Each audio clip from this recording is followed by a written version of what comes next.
to In the Moment and with Ziri and Janet. We're Hi, happy to have Siri. you. Hi, Janet. Nice to see you today. Looking good. Thank you.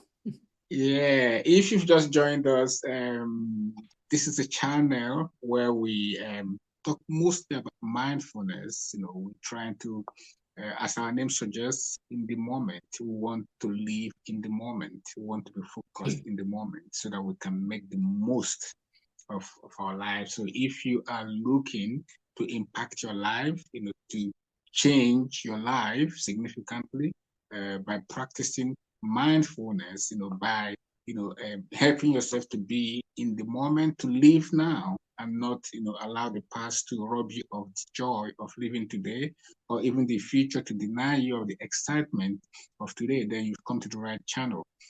Subscribe so that you can be notified when we upload a new episode. For past episodes, scroll to the channel, you'll see them, and just stay in touch. Anyway, so we're happy to have you. If you're a returning guest, or if you're one of those who subscribed already, thank you for your subscription. It's quite helpful. Today we have another very interesting topic, talking about self-care. Again, like we said at the beginning of our recordings, in the first episode, that this channel is about you. It's not just about us. Yes, it's about you. It's about us, but we are all in it together for our mutual benefit. So we want to talk about self-care today. What is it? And how can we practice self-care? When you hear self-care, what comes to mind, Janet? Thank you, Siri. When I hear the word self-care, I think about different topics, because self-care, it's a generalized idea or concept, but it embodies so much of this human being. I see self-care as taking care of, let's say, my mind, taking care of my body, taking care of my emotions, taking care of how I conduct myself and my actions in the world. Self-care is for me the most relevant aspect of a human being. Why do I say that? Because self-care is working towards human well-being, working towards our personal well-being, our individual well-being, our individual health. And why do I say it's the most important aspect that I also work with my clients, my friends, my family? I am always stressing this idea. Siri, if we do not take care of ourselves, if we are negligent with how we express ourselves, if we're negligent on how we take care of ourselves, if we do not have the proper nutrition, if we don't eat well, if we do not do some form of activity, exercise, if we do not relax at least in one moment of the day, we are neglecting ourselves. And what takes place when we neglect ourselves? Illness sets in, depression, anxiety. If, let's say, if you go to work and you neglect your work, what do you think is going to happen? You are not going to be working there for a long time. And what do you think happens to this body if you don't take care of it? You're going to be ill. You're not going to have the motivation, the inspiration, the love you have for life. It gets lost because now you feel like you're not motivated to do anything. So yes, self-care, as much as also self-awareness, it's a fundamental part of us as human beings to understand that if we do not address how to take care of ourselves and implement a process to do it and learn methods like meditation, conscious reflection, etc., we are not going to have mental health or a mental body. That's how I see, Siri, self-care. Thank you so much, Janet. Thank you so much for that. So self-care generally is you taking care of yourself. Right. And to do that, you understand that, the human body, let's just say we have the physical body that, everyone can see. Mm-hmm. And you need to take care of it, you know, Yes. not just cleaning up, not just making yourself look beautiful. You also need to be fit and healthy. Yes. Exercising is a good part of that. Like Janet said, eating the right kind of food, and also don't be a couch potato, as we say here in England. Be active. Maintain Yes. a healthy lifestyle. Be active. Just ensure that physically you're sound and fit. Yes. Another aspect of our being, of course, is the bit that we don't really see, called our mental self. Mm-hmm. The one that controls our emotions, feelings, the mind. Mm-hmm. The intellectual aspect as well. Yes. Just like Janet said, if you neglect something, it becomes redundant.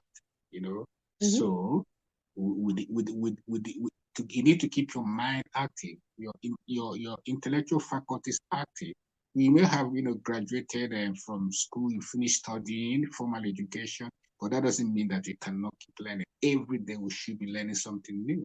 That keeps the brain active. I do a lot of quizzes, and that is to help my brain, stay active. Because the more you learn something new, I think science says there is a particular part of your brain that grows, Mm-hmm. that is activated when it has to learn something new. Yes. So also ensure taking care of yourself would also mean that you are improving your mental well-being, your intellectual capacity. You could read, you could learn a new language, you could make music, it doesn't have to be something strenuous, but that's also part of self-care. And on the mental aspect, talking about mental well-being, practicing mindfulness, as we Mm-hmm. discussed extensively in one of the previous episodes, being, being conscious of yourself, you know, trying to make yourself happy.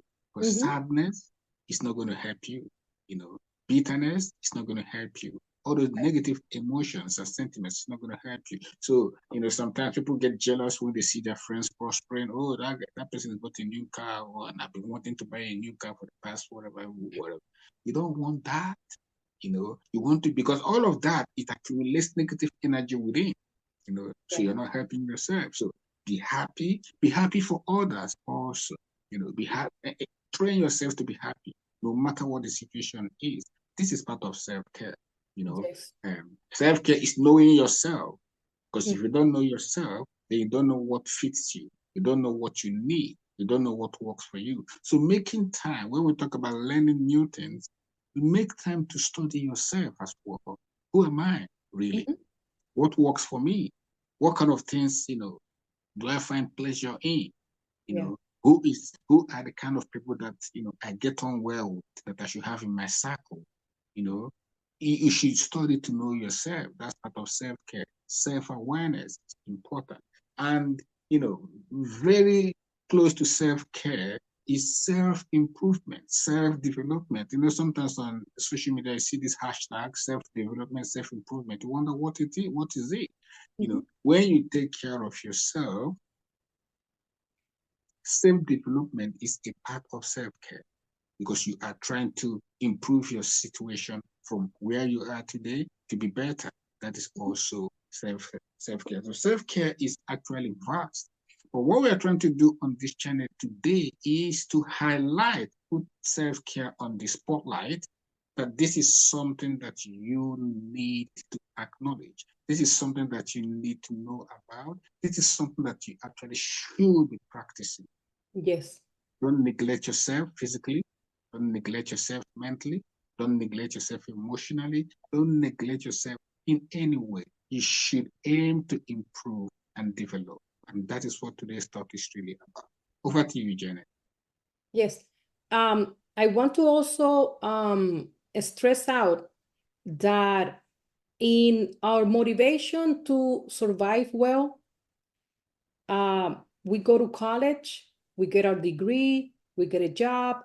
And Siri, you would agree with me that once you are 22, 23, don't we spend our whole lives working somehow? Even if Mhm. you are a self-employee, If you have your business, you have to make it happen. If you're a self-employee, you have to make it happen. If you work from 9 to 5, you have to make it happen. We put so much of our efforts, our mental, emotional, and our physical efforts to make our survival happen, to have a better life. So I want to stress today that, and you also mentioned beauty. There is so much time spent these days on upgrading beauty. Women, for instance, spend hours just making, doing the makeup, doing the hair, making themselves beautiful. And I understand, because as women, our femininity matters.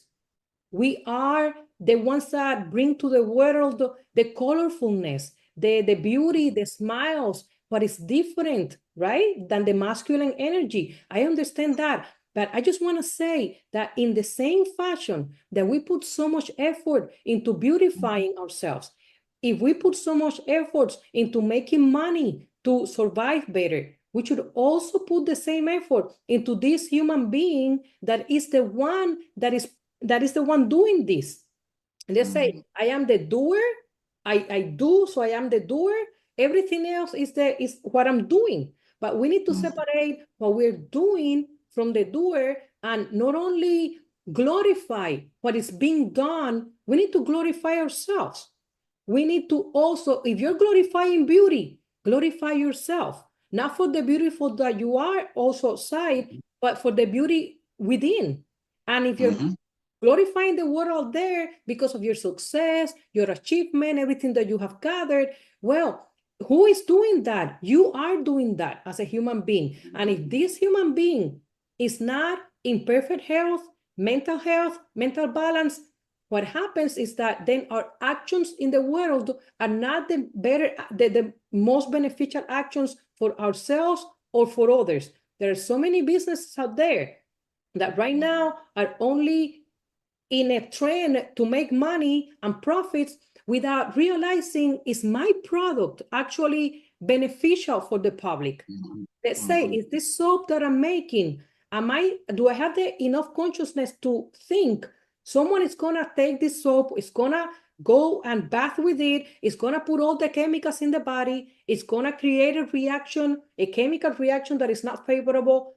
Many people have not the consciousness to come with a product that is beneficial for us. And this happens in food industry, in the cosmetic industry. I mean, it happens everywhere and in every country. But why?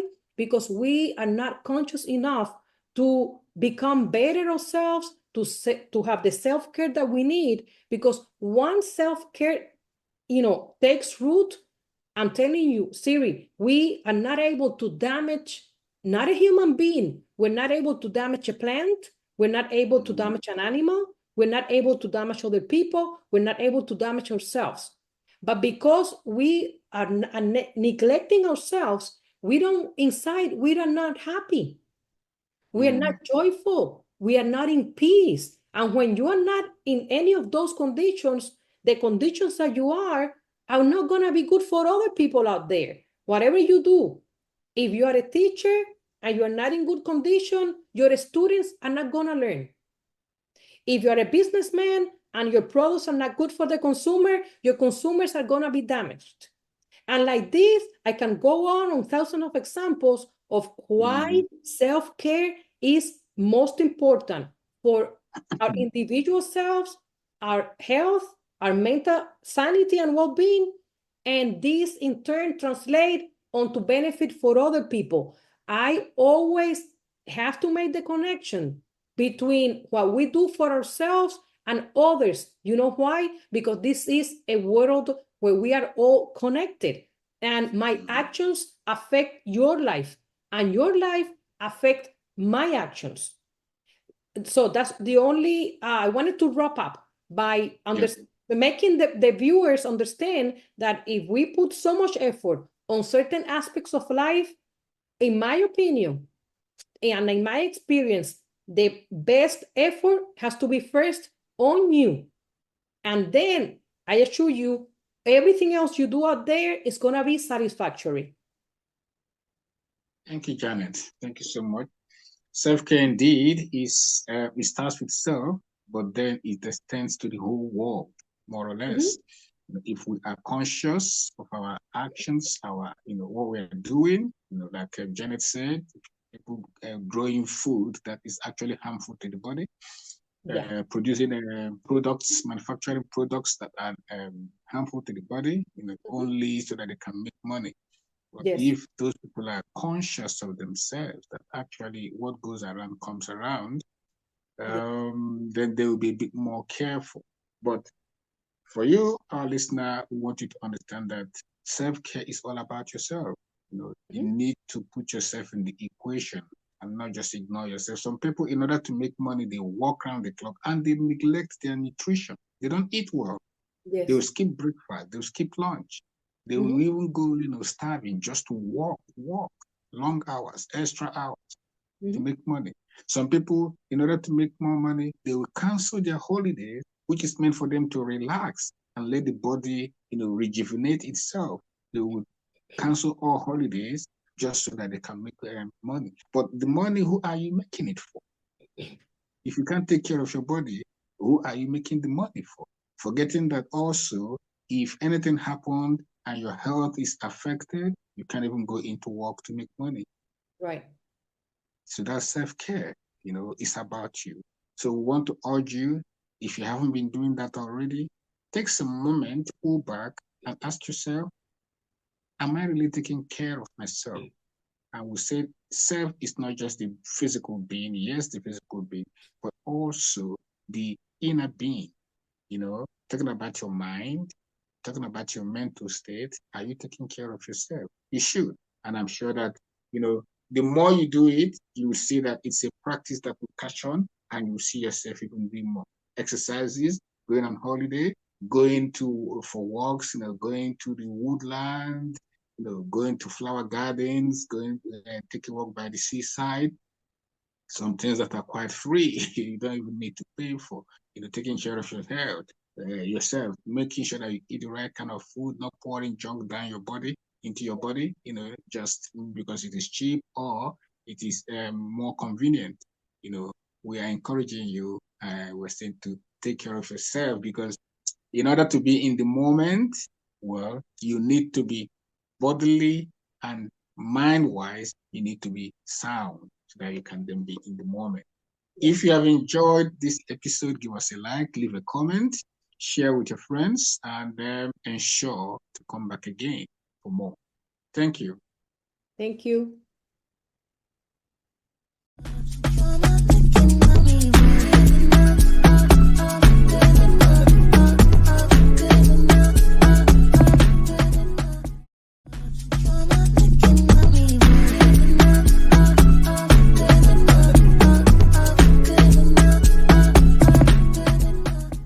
And this is In the Moment with Ziri and Janet. I am Ziri, and I'm here in the UK. And with me, of course, is my able co-host. Hi, everyone. This is Janet Gonzalez. We're here for another episode of In the Moment. And today we are bringing to you a topic that has to do with mental health, and it is mental worrying or mental suffering. And Siri, if you allow me, I would like to continue a little bit more with the subject. Mental suffering, it's how I experience mental suffering, and I have studied this personally, is that the worry that we experience is not only in the mind. And I say this because we are a full human being, one one full system where everything is interconnected. And towards that, I want to add that the suffering that we experience, Siri, is not only in the mind. We can suffer separate subjects in our humanity, in our human body, and it is divided like this. We can Mm, suffer our mind, we can suffer our thoughts, our past, our present, we can even suffer our future, like we have discussed in other episodes. But also, we can suffer our own physical body. How can we suffer this physical body? The physical body has only two stages. You are either in good health or you're sick. If you are in good health, this is a body that wants to run, wants to go to the park, wants to live, wants to meet people, wants to do new things, wants to get a bicycle and go out there. If this body is sick, this body only wants to lay down in bed, eat, sleep, and that would be everything the body wants to do. So as to the body, there are only two ways to exist. You're either in good health or in ill health. If you're in ill health, this adds to our mental suffering. Why? Because what we experience in the body, it's connected through our nervous system, and the signals in the brain tells you that you are in pain. Let's say you have a blister in one of your food, you are like, oh, something is there. So there is signal that is telling you through the nervous system, I am hurting, I have something happened. Maybe I had a tight shoe on. I don't know. My heart is pounding too quickly. Everything in the body knows the heart is pounding too quickly because now you have maybe chest pain. Maybe your blood pressure went up. The body is the most beautiful machine that there is.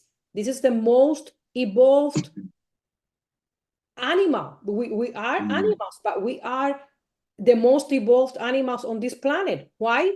Because of this brain, because of this body, but most of it because everything has come in a perfect connection so that we know what is going on with us. So mental suffering includes not only the mind, our worries, our calamities, our self-denial, our low self-esteem, everything that can go through your mind, that's mental suffering. Then it comes the body. Am I in good health? Am I in ill health? Then it comes the emotions. The emotions will also be a telltale of how we experience this life. And it has to do with the chemistry of the body, with the hormones, right?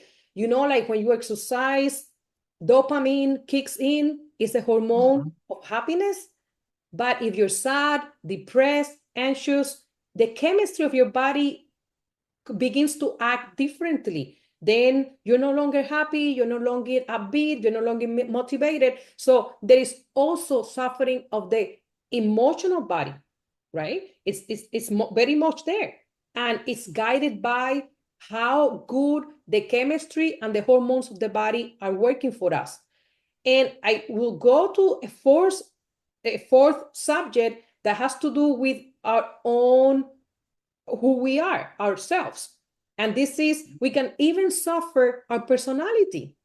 We can even suffer our individuality, how we behave towards ourselves, towards other people, how we project ourselves, how we experience life and how we help others, how connected we are, not only with others, with ourselves, with the universe at large.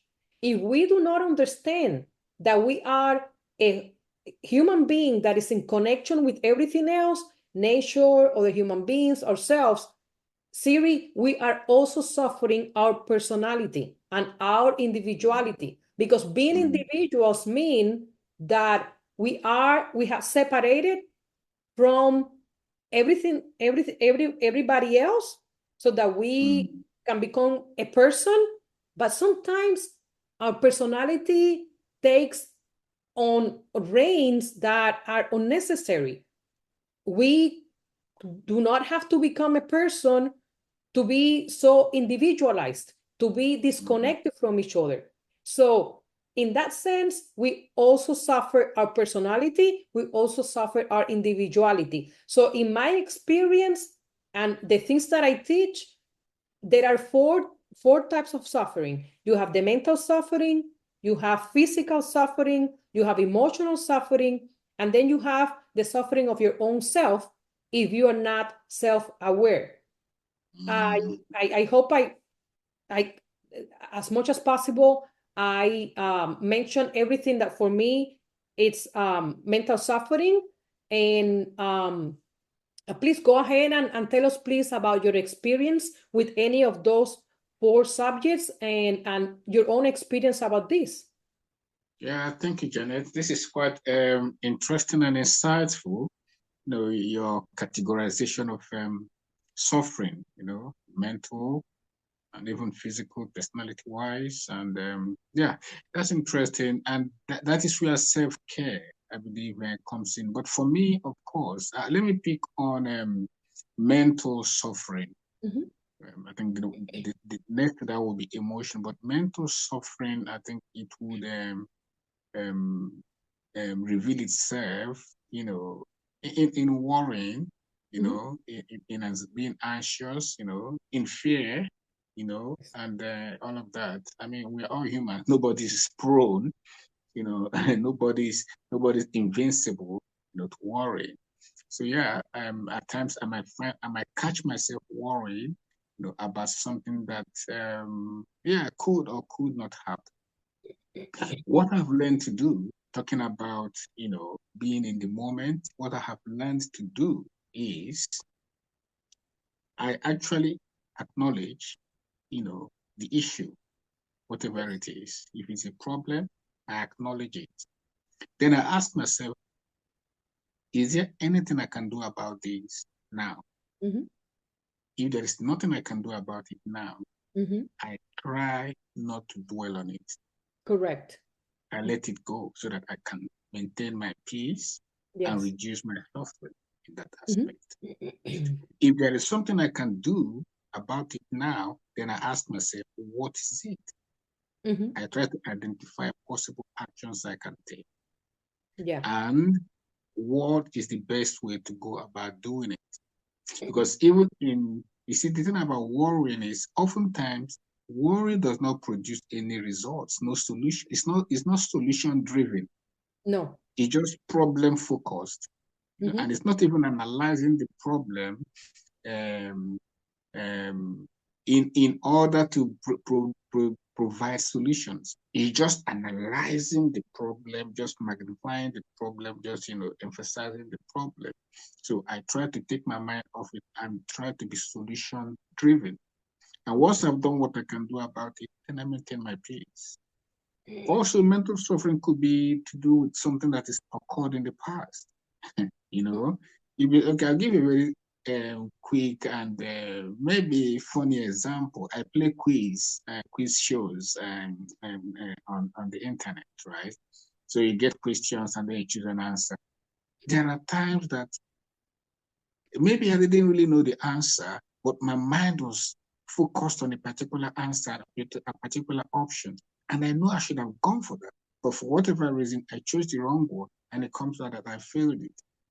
There's the mental anguish. Oh, but you knew it. Why did you? And it happened to me recently, on more than one occasion. That's mental anguish. You begin to beat yourself up for what you know you should have done, but you didn't do. And Mhm. then I wisened up. I said, okay, that game is gone now. So no matter how I stress about it, even if I slap myself, knock myself, I'm not going to take that quiz again. I'm not going, it's gone. Right. I've lost. Okay, I've Yeah. lost it. I've lost it. It's as simple as that. So what do I do? Register that answer and keep moving on. Because sometimes in life also, this mental suffering or anguish is, self-inflicted. Something that is happened, is happened. Right. You made a mistake. It's happened. Whatever it is. You went out on a night, you got drunk, you misbehaved. It's happened. Mhm. There's no amount of worrying, stressing that is going to undo what has been done. Move on and then learn from that, ensuring that it doesn't happen again. In my case with Right. the game, ensure that I follow my gut instinct. If my mind is saying this is the answer, then I go for it. That is one way, I also try to bring myself in the present while avoiding it. suffering. Emotional suffering is something I've also encountered. Sometimes it could be a love relationship that went wrong, Mhm. or, yeah, and they will say we're hurting and all. Again, what I try to do is what cannot be helped, I don't want to bother with it. Yeah. If I've made a mistake in dating the wrong person, then I've made a mistake. But I cannot now perpetuate that mistake by worrying over that mistake, reliving that mistake all over, reliving that failed relationship all over, dwelling in that failed relationship permanently. There's no point. Well, I've learned my lessons. Maybe I've understood this type of person is not for me. Maybe this is my behavior. I need to change. Change it, and then I work on myself. Self improvement comes in. Then I move on. So I'm going to end by saying that mental worrying, mental anguish, and all it brings upon us is actually self-inflicted. In other words, we Yes. have a choice. That's the point I'm trying to make. I don't want to sound harsh by saying it is self-inflicted, but we can choose not to suffer. We can Yes. choose to learn the lessons, and then of course move on. Yes, that's you have made a great point, Siri. In a few examples, you have explained how mental suffering can be avoided and how it can be surpassed. And I just want to add, this is a very simple and it seems non-significant, but it is very significant that we maintain the connection with our environment. In what sense? I can give you examples, one after the other, of clients, friends that we have spoken, they have gone out and they have made an intention to, let's say, be in nature more. Just the fact that you incorporate something out there and made it a part of yourself and enjoy it and breathe fresh air and see the greenery of the trees and enjoy the flowers. We do not understand as human beings the importance of the connection with nature. I would Mm, say, as another method that our viewers can incorporate in their lives, just make an attempt to really understand the connection that we as human beings have with nature, because there, I can tell you so many examples of when you speak to people, the bottom line is that they have disconnected with nature and they don't understand the importance of being out there and the importance of feeling free. I'm telling you this because mental worrying is because you have become self-absorbed. You self-absorbed in your calamity, in your trauma, in your drama. And when you go to nature, I don't know how to explain this, but something miraculous happens where yeah. you actually understand the reality of life, what it is. And you understand that with all this beauty, with all of this, how am I going to remain worried? Why am I able to surpass this self absorption of myself? Because that's what it is. You're self absorbed on your own self and you're not seeing Mm. the truth of life. So I think all of your examples and methods, and also becoming aware of the impact of nature on our lives, can make a person that suffers from worry and anxiety a new Mm. person in a few months. That's what I wanted to add. Thank you so much, Janet. And that is true, really. Sometimes we neglect, perhaps Yes. out of ignorance, the power of nature. Nature itself is therapeutic. You were asking, you were saying you don't really know what it is about nature, but we are nature ourselves. We are Correct. from nature. Yes. We're part of nature. So when we let ourselves go, as it were, and Mhm. become one with nature, then contrary to being absorbed within our own self, we let go Right. you know, let Yes. go, then it's like um, we have more Mhm. to absorb whatever that negative energy is that is inside us. So we will have more helping us to, take it away from us. And Yes. I find going for walks, very therapeutic. And I find, greens, going into woodlands, going by the river. Oh, whenever I just walk by the river, I feel very peaceful. I feel like calm with myself. So there is already power in nature. Just therapy is therapeutic. Yes. And I think we should encourage ourselves to, get out more, Right. and Yes. feel the touch, feel the love that Right. nature has. The wind blowing over our face, the wave, the sound, the sights, the green, it's just so beautiful and it's therapeutic. And Yes. oftentimes it's free of charge. You see, it's not something It you have to is. buy, as it It were. is. So it will be good if we can, tap into that. Well, this episode is talking about mental worrying and stressing. I don't know, Janet, do you have more things to add to it, or you want to give your final words? No, I think we're good. I think you put it in very beautiful words that when we are out there and we experience fresh air, it's just going into our lungs. So you know what it's doing? It's relaxing you. When you are taking the sunlight, what is it doing? Is giving you an uprise in your energies. So you feel better because we are made of energy. The energy is made of light. Energy becomes energy in our physicality, but at the end, it's all the sunlight. So you are connected with the sunlight, your energies improve. You're connected with the air, your breathing improves. You're seeing color, everything else is therapeutic, like you said. The soil that you walk upon. What is the soil, Siri? Everything that we have eaten through Yeah. all our years has been planted in the soil, harvested in the Mm, soil. So we are made of soil. A banana comes from the soil, an orange yeah. comes from the soil. Everything that we eat is just from the soil. So when you walk on this earth, your body remembers you are it. And we will all go back to the soil and we will all benefit from the soil. So I'm just saying this because the connection with nature is more relevant, more important than anyone ever can ever imagine. I cannot stress that out more. I could go in more details about this in another episode, but please just go in nature and experience a change in your life, in your thought process, in your emotions, in the way you breathe. You will become a new person in a few weeks. I can tell you that because I have seen it with myself. I have seen it with friends, with my clients, and that's all I wanted to say. I think it has been a fantastic episode and topic.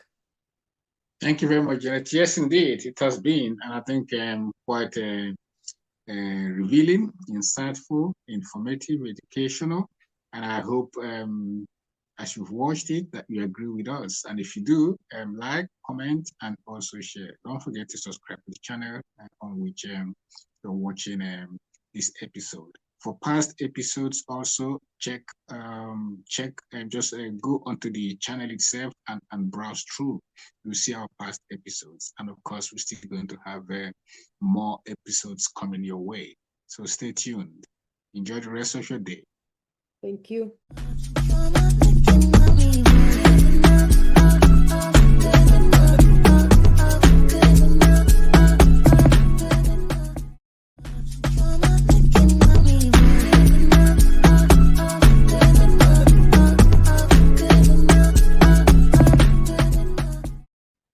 Hi again, and welcome to In the Moment with Ziri and Janet. I am Ziri, and I'm here in the United Kingdom. And with me, as always, is my co-host, Janet. Hi, Siri. Thank you very much. You might train our viewers where you are. Yes, I am in Florida in the United States and very much looking forward to bringing yet another episode to our viewers about mindfulness. Thank you very much for introducing our topic. And as if you're joining us for the first time, This is in the moment. Do subscribe to the channel you're watching us on, and click on the notification button so that you know when we have a new episodes uploaded.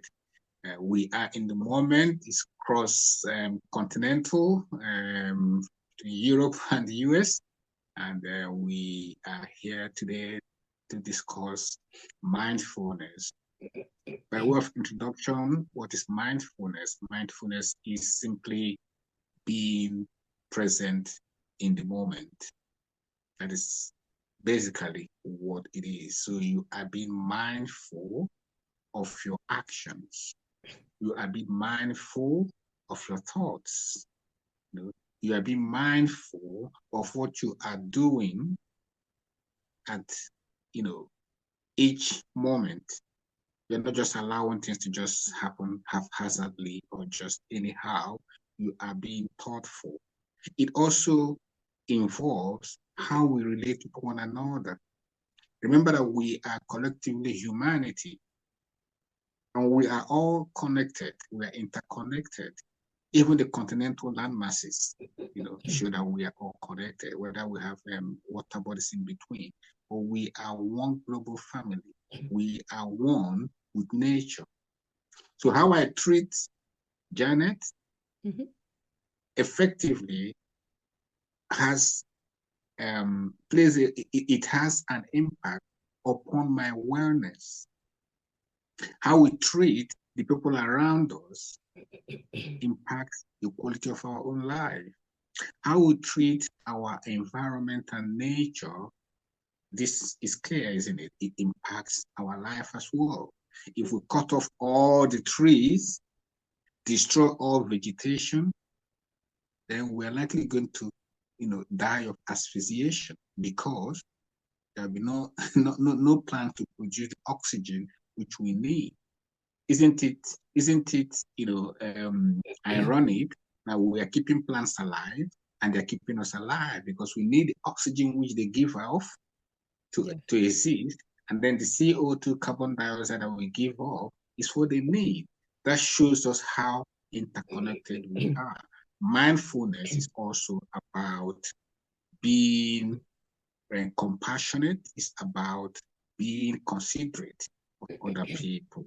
So today we are going to be talking about how we can maximize our present, and also how we can make the past work to our advantage, and also the future work to our advantage. I'm going to allow Janet to come in with her opening, and then we delve in properly.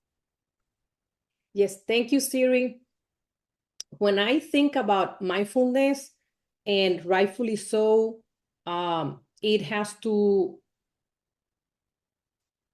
deals, or it refers to be more compassionate, more kind towards other people, and also towards ourselves. And what I'm gonna, if you allow me, I'm just gonna give you a little bit of a story. Yes, please. So there was a monk in India. His name was Siddhartha Gautama. Siddhartha Gautama is the Buddha. And the concept of mindfulness is coming from his teachings as a monk.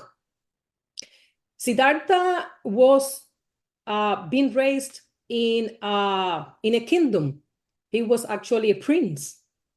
And Siddhartha was always protected by his father, the king, not to ever leave the kingdom, so that he wouldn't know about suffering. He wouldn't know about old age.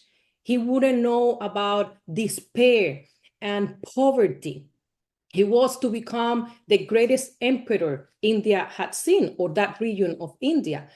So Siddhartha Gautama, who later on became the Buddha, one day he left the kingdom and he went outside into the people's homes and into the town, and he saw someone that was sick. He had never seen a sick person in his life because he's always protected from sickness. And he saw this sick person, and he asked a servant that was with him, what is this? What is this sick person? And he said, that is a sick person. He's not feeling well. He's suffering. And Siddhartha said, and what is suffering? And why is he going through this? I never seen in my kingdom and in my palace anyone sick. And the servant said, but this is what it is. And then he walked a little bit more, and he saw someone of old age. And he said, what is this old person? What is this? Why does he look like this? And the servant said, this is old age. And he said, but no one in my kingdom, no one in my palace looks old. And because he has been protected from all of this human suffering. And a little bit farther, he found a dead person. And he was like, there was like a procession, a funeral. I was like, what is this, like, with the tears and the suffering? And he said, this person passed. What does it mean the person passed? He died, he's no more. And so at that moment, he, in one visit to the outside world, he was exposed to sickness, old age, and death that he had never encountered in his life. He returned to the palace. I mind you, he was married and he had a son. He returned to the palace and he announced, I'll be a prince no more. I'm going to go out there and I'm going to study and I'm going to reflect and I'm going to ensure that I understand what is this human suffering, what is this death, because all those events that he saw at the same time made an impact on him as a human being. And now he wanted to find the truth about all of this. So I give you this little bit of a story because mindfulness is coming from Buddhism, from Buddha, and this is how he got to understand that he had to teach his monks about mindfulness.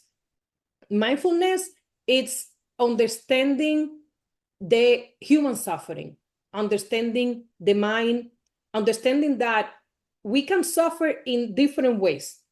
We suffer mentally, we suffer in our body when we are ill, if we feel sick, we suffer in the mind, like we have talked before, because we have many negative thoughts about others and about ourselves. We suffer emotionally because whatever comes to your mind, if it's negative, it will affect your emotions. And we suffer also our own selves. We suffer even our own personalities. So everything he did with mindfulness is to bring to light what can be done to overcome all of these human situations. And he came with awakening, awareness, and compassion and kindness. Compassion and kindness. Through those four methods, we can explore mindfulness, and we can explore becoming more human and more understanding of each other. So that's my experience with mindfulness. I know it can be further spoken about, but basically it's how you conduct yourself and how you are able to deal with your own suffering, your mind, your body, your emotions, and who you treat others. That's what, to me, what mindfulness it's about. Thank you, Janet. Thank you for that story. I think this is the first time I'm hearing it, about the Buddha and his role in I don't know if he originated it, but yes, his part in mindfulness study. That is quite interesting. So, and we are going to continue delving in deeper, into mindfulness. We're talking about. I want to look at it from the angle of being in the moment, being present. And we have the past, of course. Sometimes the past could haunt us if we have failed. For instance, I went for an interview and I failed. Well, that registers a negative, not just a negative thought, but a feeling. If I'm going for another interview, it's most likely the mind will be quick to remind me about the last interview which I failed, and then what would happen?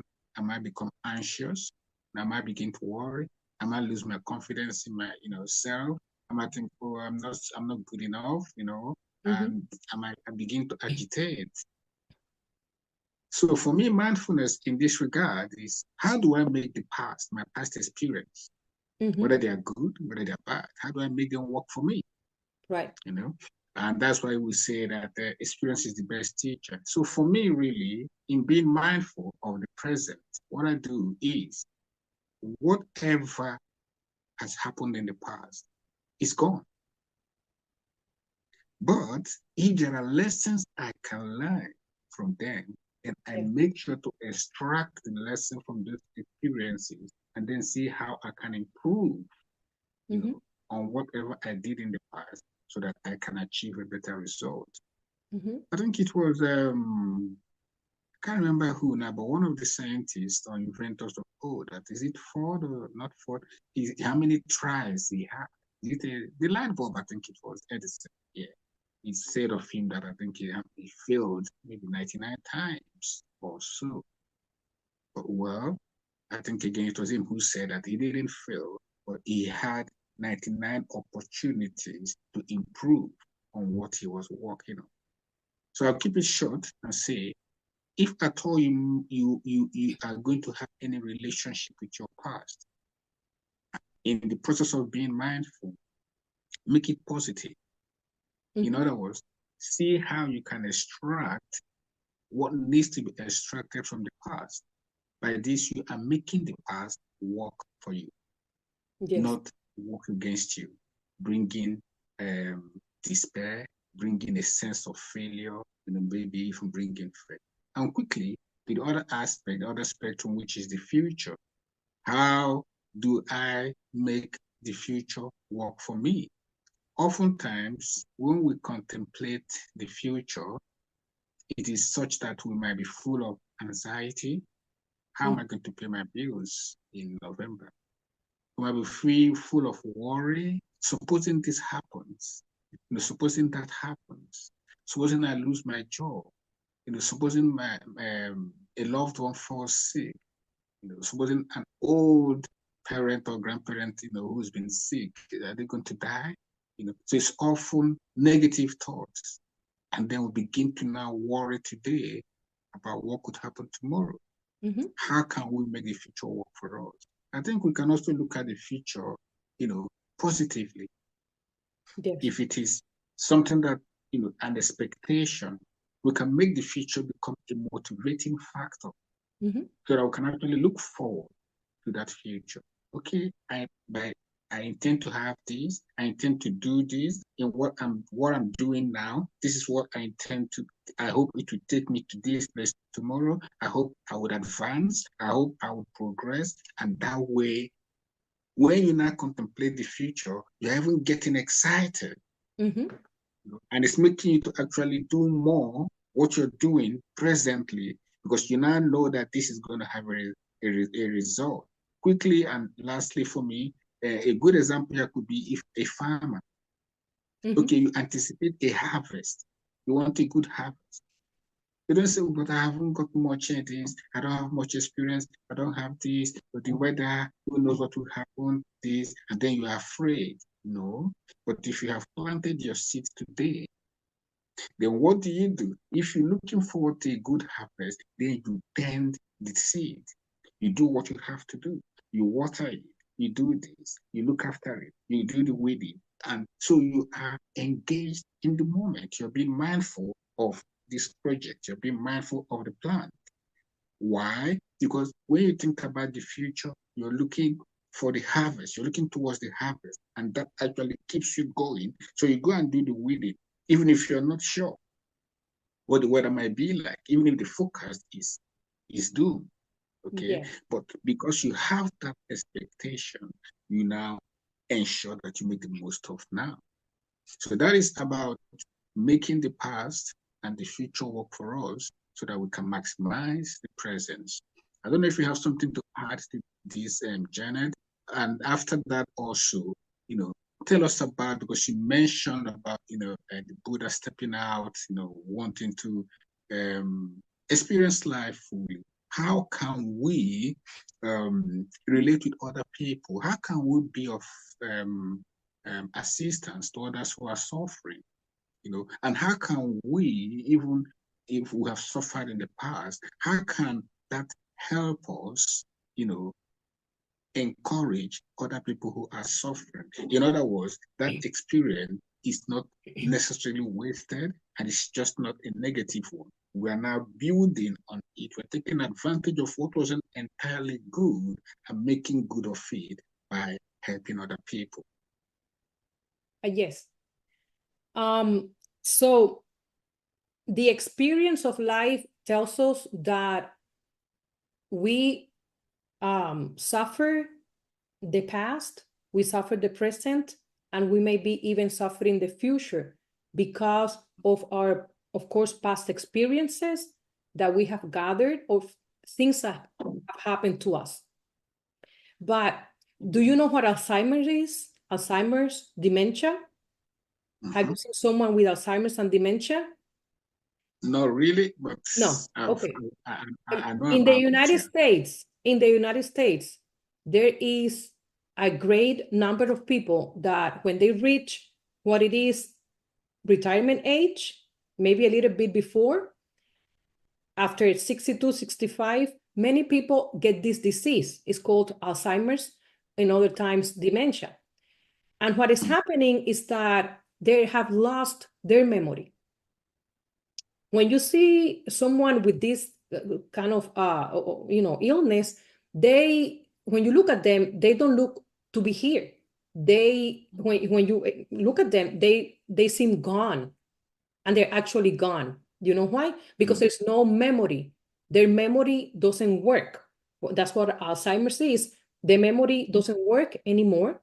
It begins little by little, it progresses where you begin missing what you need to do, what is my telephone, who do I have to call now? Oh, I have to go someplace.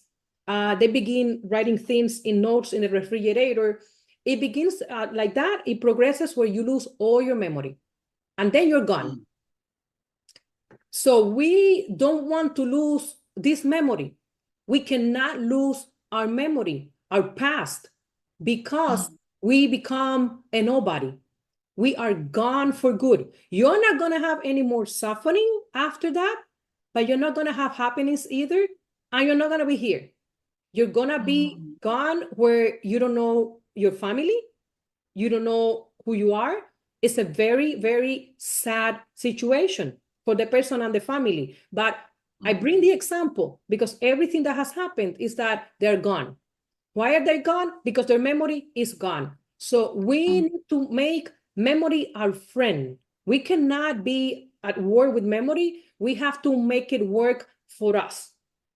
Let's say, when you speak about compassion and kindness, let's say I had some quarreling, some argument with a person, and after that, if I am a human being that has compassion inside, I will reflect, like you said before, and I will be thinking, what did I do wrong?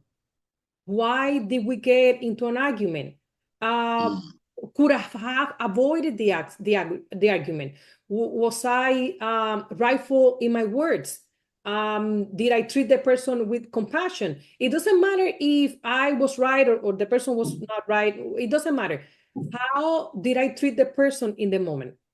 And we as human beings, we need to reflect on our actions and ensure that whatever happens, we then take that experience and the next time we avoid whatever it is, because things repeat themselves, cycles repeat themselves. You can engage in the same issue with another person but on the same topic. So compassion, kindness, human intelligence tells you that we need to have the intention to know what we didn't do right, what we should have done better, why we should have be more compassionate with the person, and learn from the past, and then use that experience so that you don't go through that ever again in your life.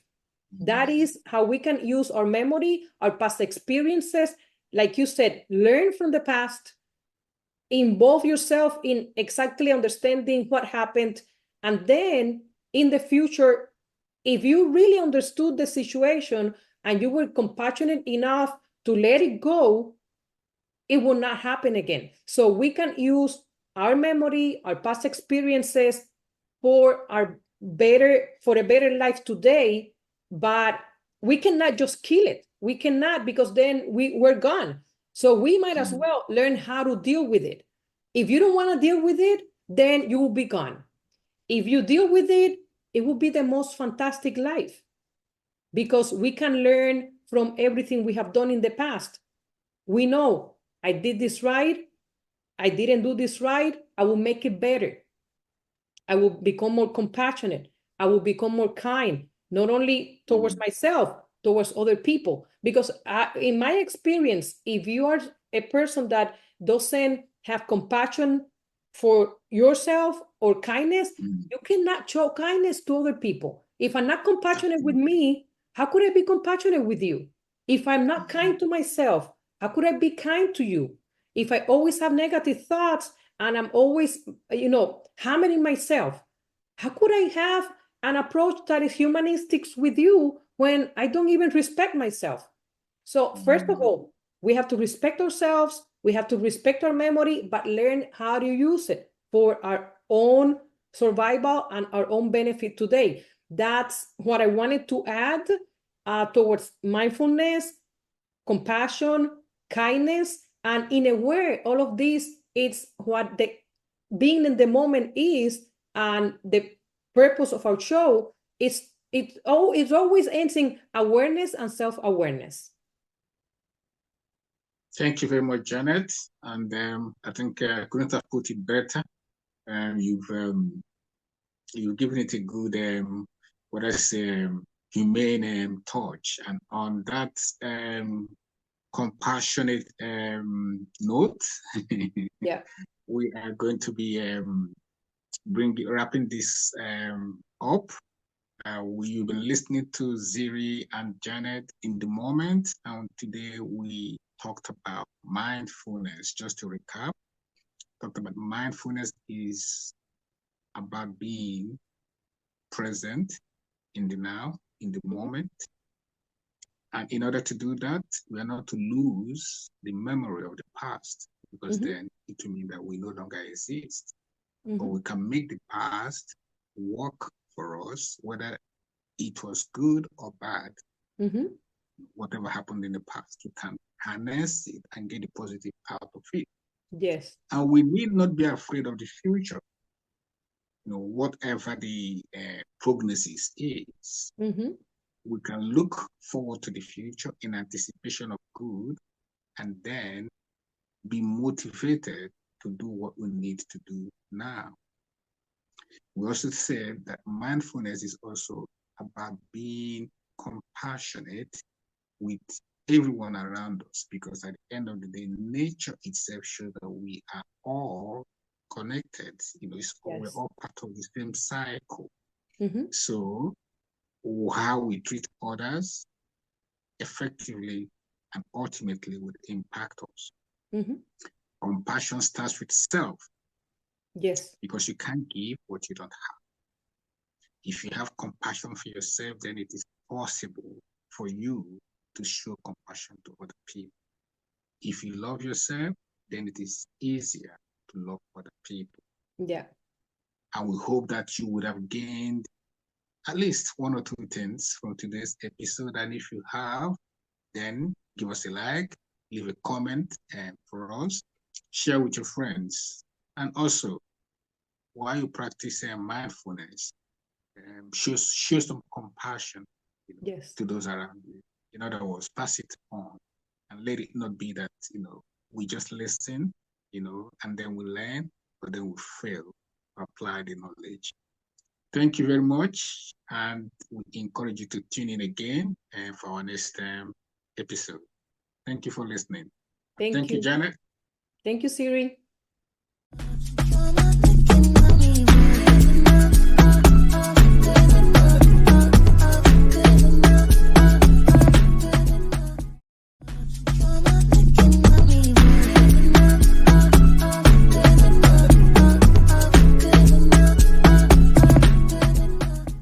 again, everyone. This is In the Moment with Ziri and Janet. As you already know, I am here in United Kingdom, and it's a beautiful morning here, and this bright and sunny day actually this autumn. And of course, with me on the show is my usual co-host, and Hi, Siri. I'm very excited to be back for this next episode of In the Moment. And this is Janet Gonzalez. thank you, Janet. How are things over there in Florida? Good. It's been overcasted for these past few days, but otherwise, it's been sunny and very warm, so it's nice. That's good to hear because I think we heard about floodings in the threat of flooding in some parts, but you're not affected, I hope. No, thanks God. We're family. I mean, my family is good. We're good, and nothing happened in my community.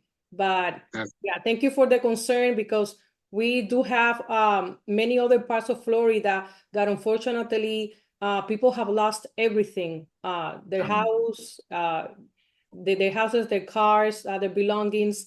But we are in a process of recovery now, and we should be good in a few months. God okay. willing. Sad to hear, but good to know that well, it's not that bad.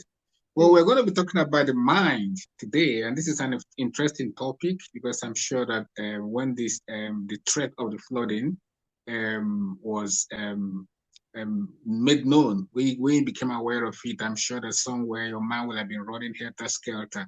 You know what's going to happen? Are we going to lose our home? Are we going to do this? Are we going to do that? Such is the mind. And so today we want to focus on the mind. We want to talk about the mind. You know, we always talk about mind your own business, mind control, and all that. So what exactly is the mind? What exactly is the mind? I want to start with a quick introduction, or by way of definition. What exactly is the mind? The mind, to start with, is intangible. You know, it's not something you can hold on to. Like, these are my fingers, I can hold onto my thumb, you know, and then I say, this is my thumb, all right? But with the mind, it is invincible. You know, when we talk about the heart, at least there is an organ inside the body that is the heart. But unlike these physical aspects, the mind is invisible, it's intangible. And so as a result, it's kind of difficult understanding it properly. The mind, the best way that we can demonstrate the mind or experience the mind is in our emotions. It is the mind that controls feelings. It is in the mind that we think. You know, say, I'm thinking about doing this. I'm thinking, and then you have a mental image of what you want to do, how you want to dress up for an occasion, you know, the food you're cooking, how it is going to come out. All of that is taking place in the mind. So it controls our feelings, it controls our thoughts, it controls our emotions, you know, fear or whatever, it all starts in the mind. So even though it is intangible, even though it is invisible, it is a very important aspect of our existence, of our being.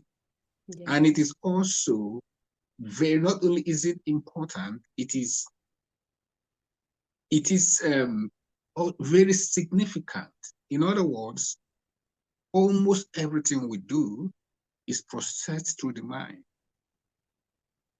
That underlines how powerful I would say the mind is. So today we want to discuss this mind. What is it? How does it work? How does it operate? How does it function? What does it do? But more importantly, how can we relate rightly with our mind?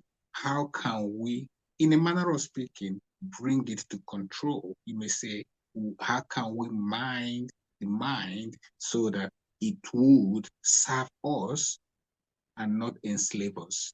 So, Janet, I want you to come in and um, tell our viewers your thoughts on the mind. Yes. Thank you, Siri.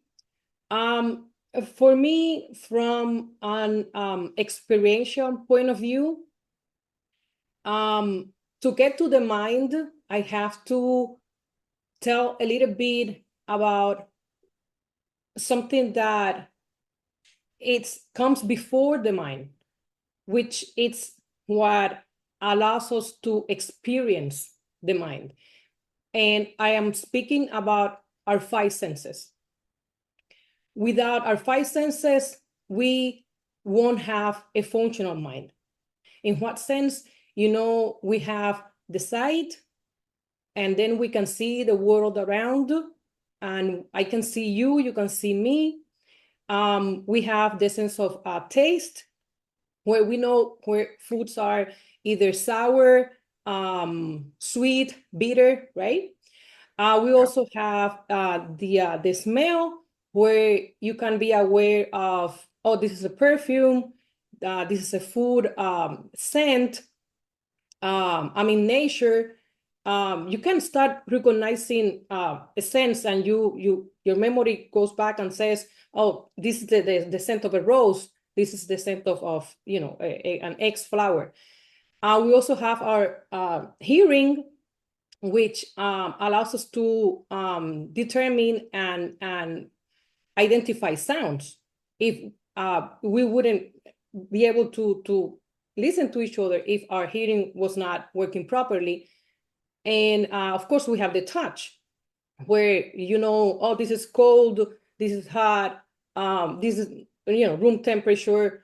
And if I touch me, I know that this is me, and I know that this is a pen. So without our senses, we wouldn't be able to acquire all the experience about the environment, and the mind wouldn't be functioning, because these five senses bring the environment into ourselves. And then you recognize, I know now how you look. Like if I see you anywhere, at the airport, in a park, whatever I see you, I know that is Siri, right? So I have a memory of how you look, and even your voice. If we are speaking among several people, and I'm just looking like say to the front, and you're in my back. If you speak, I know it's you, because when we speak several times, I already recognize your voice. And this, I'm sure this happens to you. It's very normal for us human beings. But this is what the five senses bring to us, that we begin collecting experiences and impressions of the environment, and they sort of turn into memory. And then we store this memory in the mind, and of course in our bodies, and that's how we move forward perceiving life and knowing each other and conducting our lives. So for me, the mind is, like you said, it's intangible, because it's not visible. I cannot tell you it's here, because for me the experience is that it's everywhere. Just like the environment is everywhere. The environment is made of light. Without light, I cannot see you. I can see you and all other objects that are there, because there is light. There is light, I can see. There is sound, I can listen, and I can put things together. So it's like the mind it's, to me, in my experience, it's more like exactly the environment is. It's a little bit everywhere, because in reality, we are bringing into ourselves a little bit of everywhere and becoming the mind. So for me, the mind is all over, and that's the beauty. The beauty is that it's not in one place, it's not tangible, but that's why we can shift it. That's why we can improve it. That's why, because it's memory collected, we can use the memory to actually benefit our lives, and just say, okay, I went through this experience, now it's in my mind. What am I gonna do with this experience? Am I gonna use it for my benefit, or am I gonna use it for torture? And for me personally, that's my experience of the mind, what it is, why being aware of all our senses is very important and necessary. And once you understand that it's all a play between the environment and yourself, you cannot not say that the mind is a beautiful thing. The mind is actually a very, very beautiful thing, and organ, whatever we want to call it. To me, it's an experience. I cannot say it's an organ. I just say the mind for me is an experience of life. Oh, thank you so much, Janet. You've actually brought in a very good perspective. So it is with the mind that we're able to process the five senses. So the mind is actually like the hub. It is when you hear someone's voice, you haven't seen them, immediately an image, is created in Mm-hmm. your mind.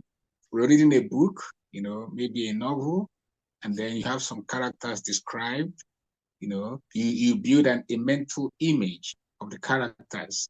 You build a mental image of the scenery.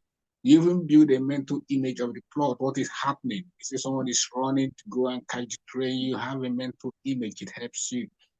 You touch something hot, you Yeah. have a feeling, it's registered in the mind. The mind helps you to register that thought and associate it with either coldness or hotness or pain or joy, excitement, or name it. So the mind is actually who we are in a way. Yes. Having said that, I need to quickly also say that you are not your mind. Mm-hmm. Okay, so that let me clear that it's not a contradiction. The mind is who we are in the sense that it is, it helps us, express, appreciate and express the five senses, Mm-hmm. and it helps us to record images and process thought and all. But we are not our mind, and by this I mean a lot of thoughts do cross through our mind. So we're now going into talking about how the mind works, and it is important to understand how it works. It's almost like would I say it's almost like you could say like a storage, a computer data storage system. So everything that it comes across, it stores it, and it is constantly working. It is constantly trying to process stuff. That Yes. is why we say, oh, I was just walking down the road. I wasn't even thinking about this. And this thought crossed my mind. So the mind has the ability to just, project itself, even when we don't want it. It could bring a thought that we don't want. It could be a sensation of fear. Maybe you're going for an interview and then you begin to panic. Why is that? Because the mind is, working at the background. It is always working. But it is important for us to understand that everything that crosses through our mind is not necessarily our own thought. Yeah. Something can flash by, it could be good, it could be bad. It's not necessarily our thought. It becomes our thought when we now engage, when we choose to engage with that particular thought, whatever it is. And then we begin to analyze it, and then we begin to process it. Then it becomes our thought.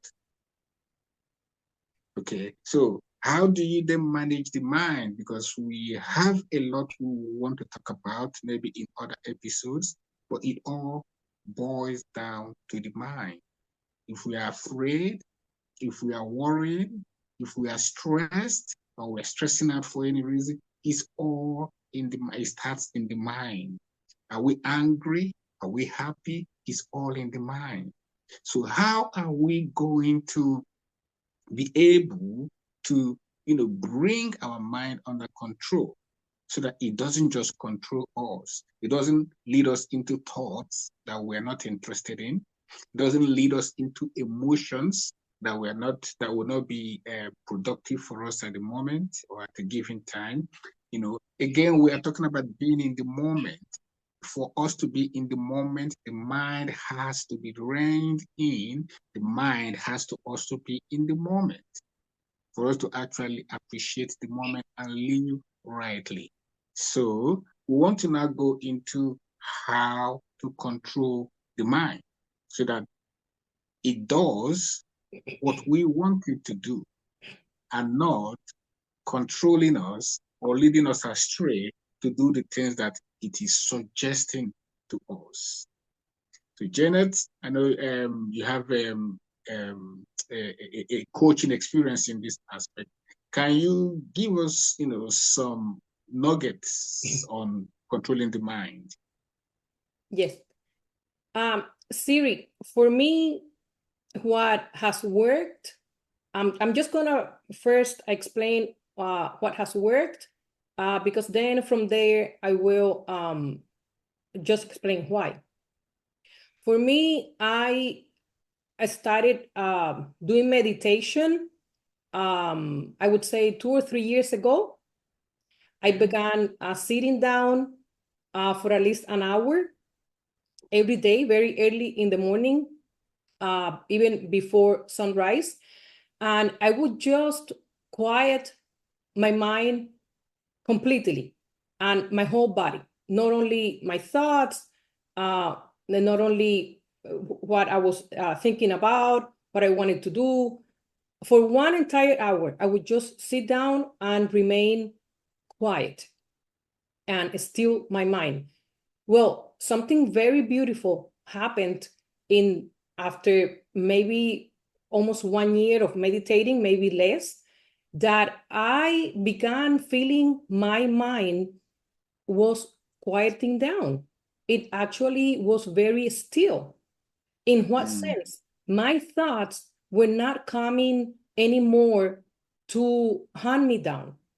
My thoughts were not coming anytime now they wanted, in the sense that there was not a flare up. I would not be worried, thinking, rethinking. I don't know if you have experienced this, but sometimes if a particular thought crosses your mind, you could think about just one sentence for maybe 1 hour in a row.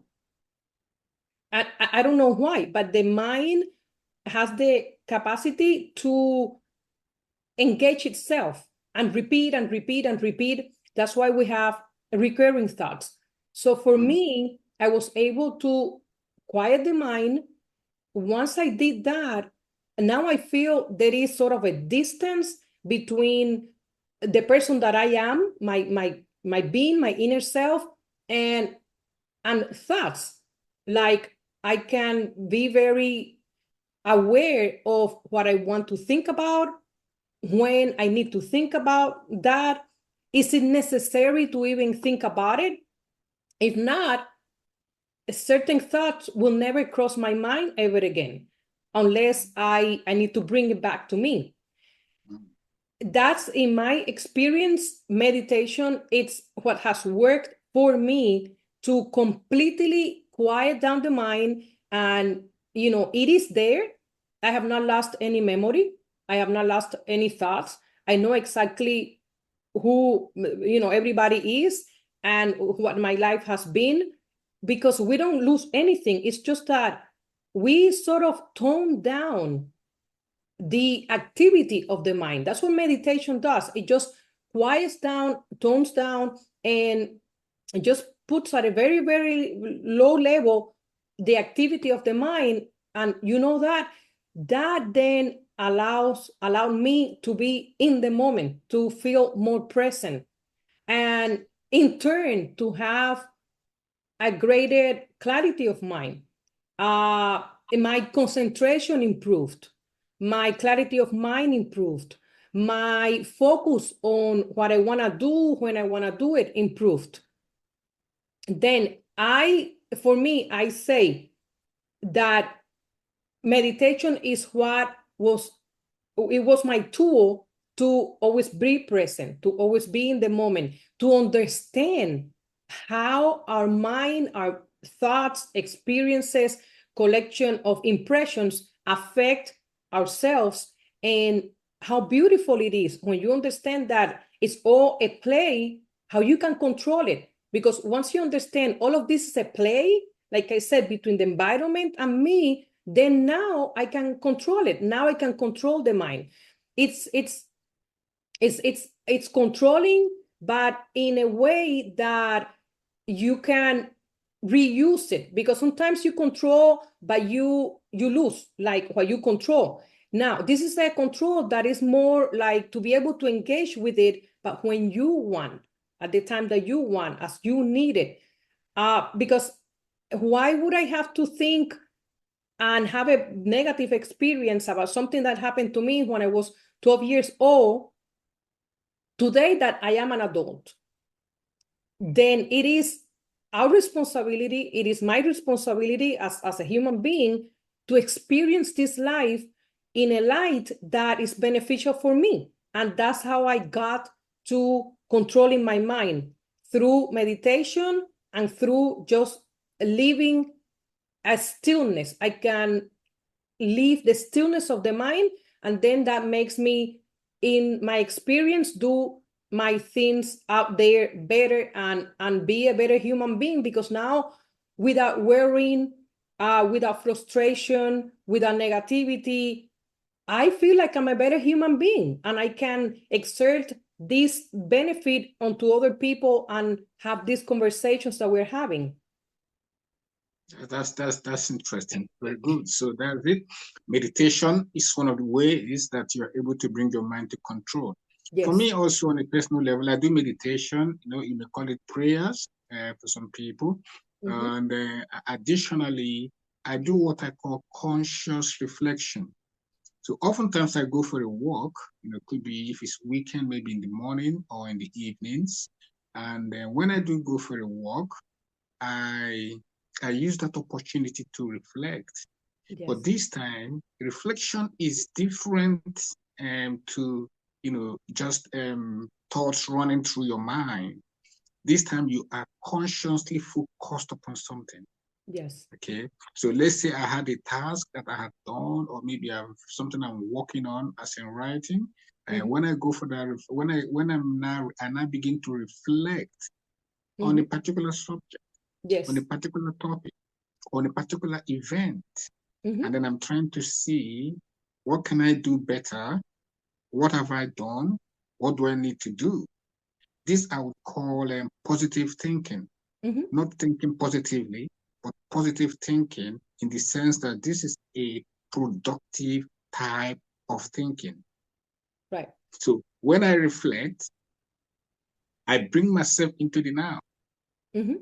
and I also train my mind to focus on the subject or the particular thing that it is that I want to focus on. And then I work on that.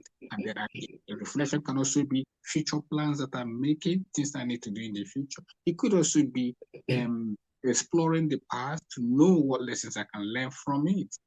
Mm-hmm. But the point is conscious reflection, being intentional with your Mm-hmm. thoughts. So your thoughts are not just running wild anyhow. You are actually bringing it to bear your mind to focus on a particular thing.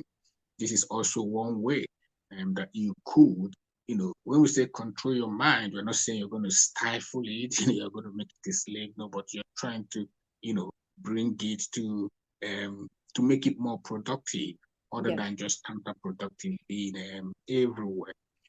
Another tip also is some people practice, which is similar to meditation or even conscious reflection. They just practice stillness.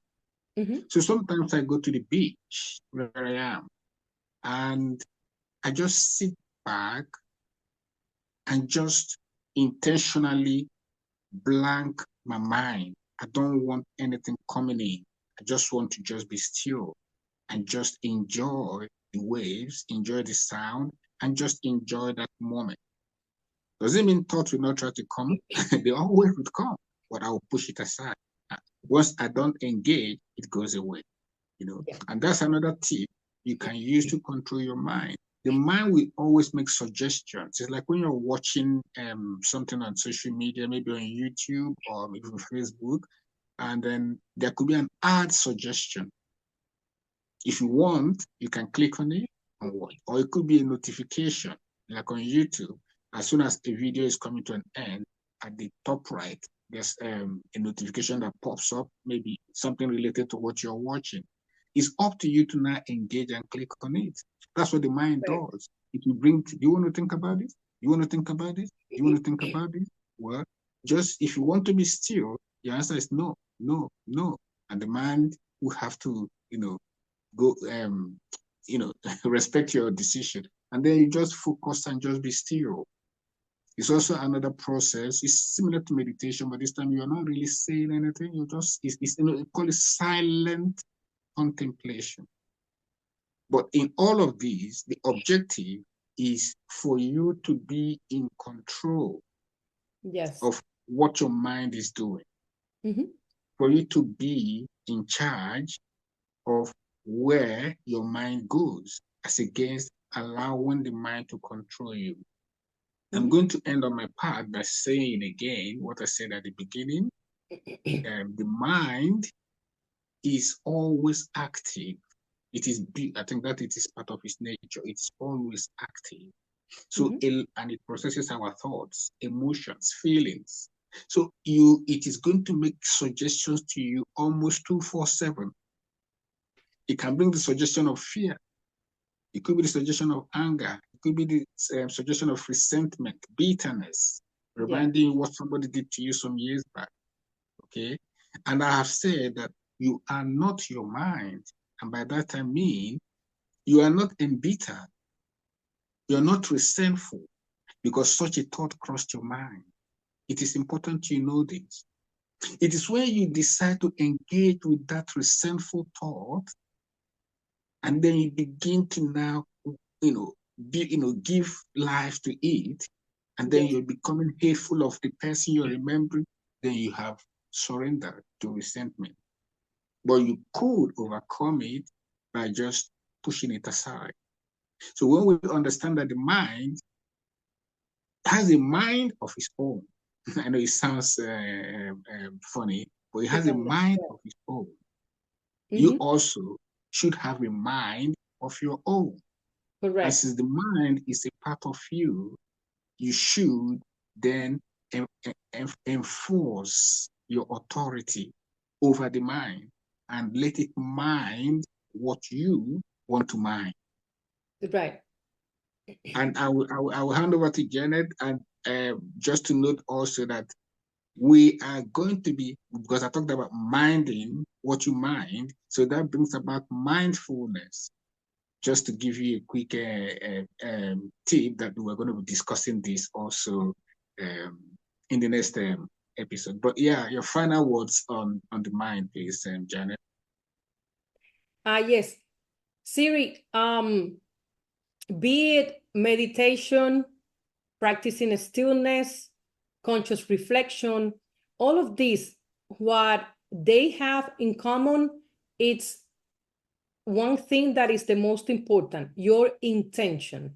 Once you have the intention to change the mind, to make it work for you, that's all it matters, because human intention is very powerful. You begin in with the intention that this needs to change, and we can do it. We can change it. It doesn't matter what is the subject that you work on. Like you said, you stroll around, you have conscious reflection on what you did or what is coming and how to better do it.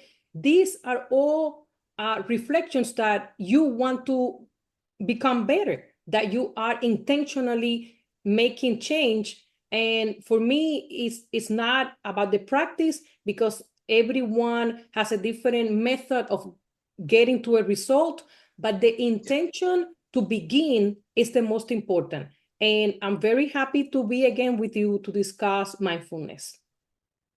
Thank you very much, Janet. And this is it for this episode. We hope that you are able to pick one or two tips from this to help you in your self-awareness and self-conscious self-care journey. Yeah. And today we've talked about the mind, what it is. We've talked about the mind, what it does. And we've also talked about the need to mind your mind. Look forward to the next episode when we shall be discussing mindfulness. Thank you for joining us. If you're new to the channel, please subscribe And if you've enjoyed our discussion today, you can also leave a comment, and also share with your friends.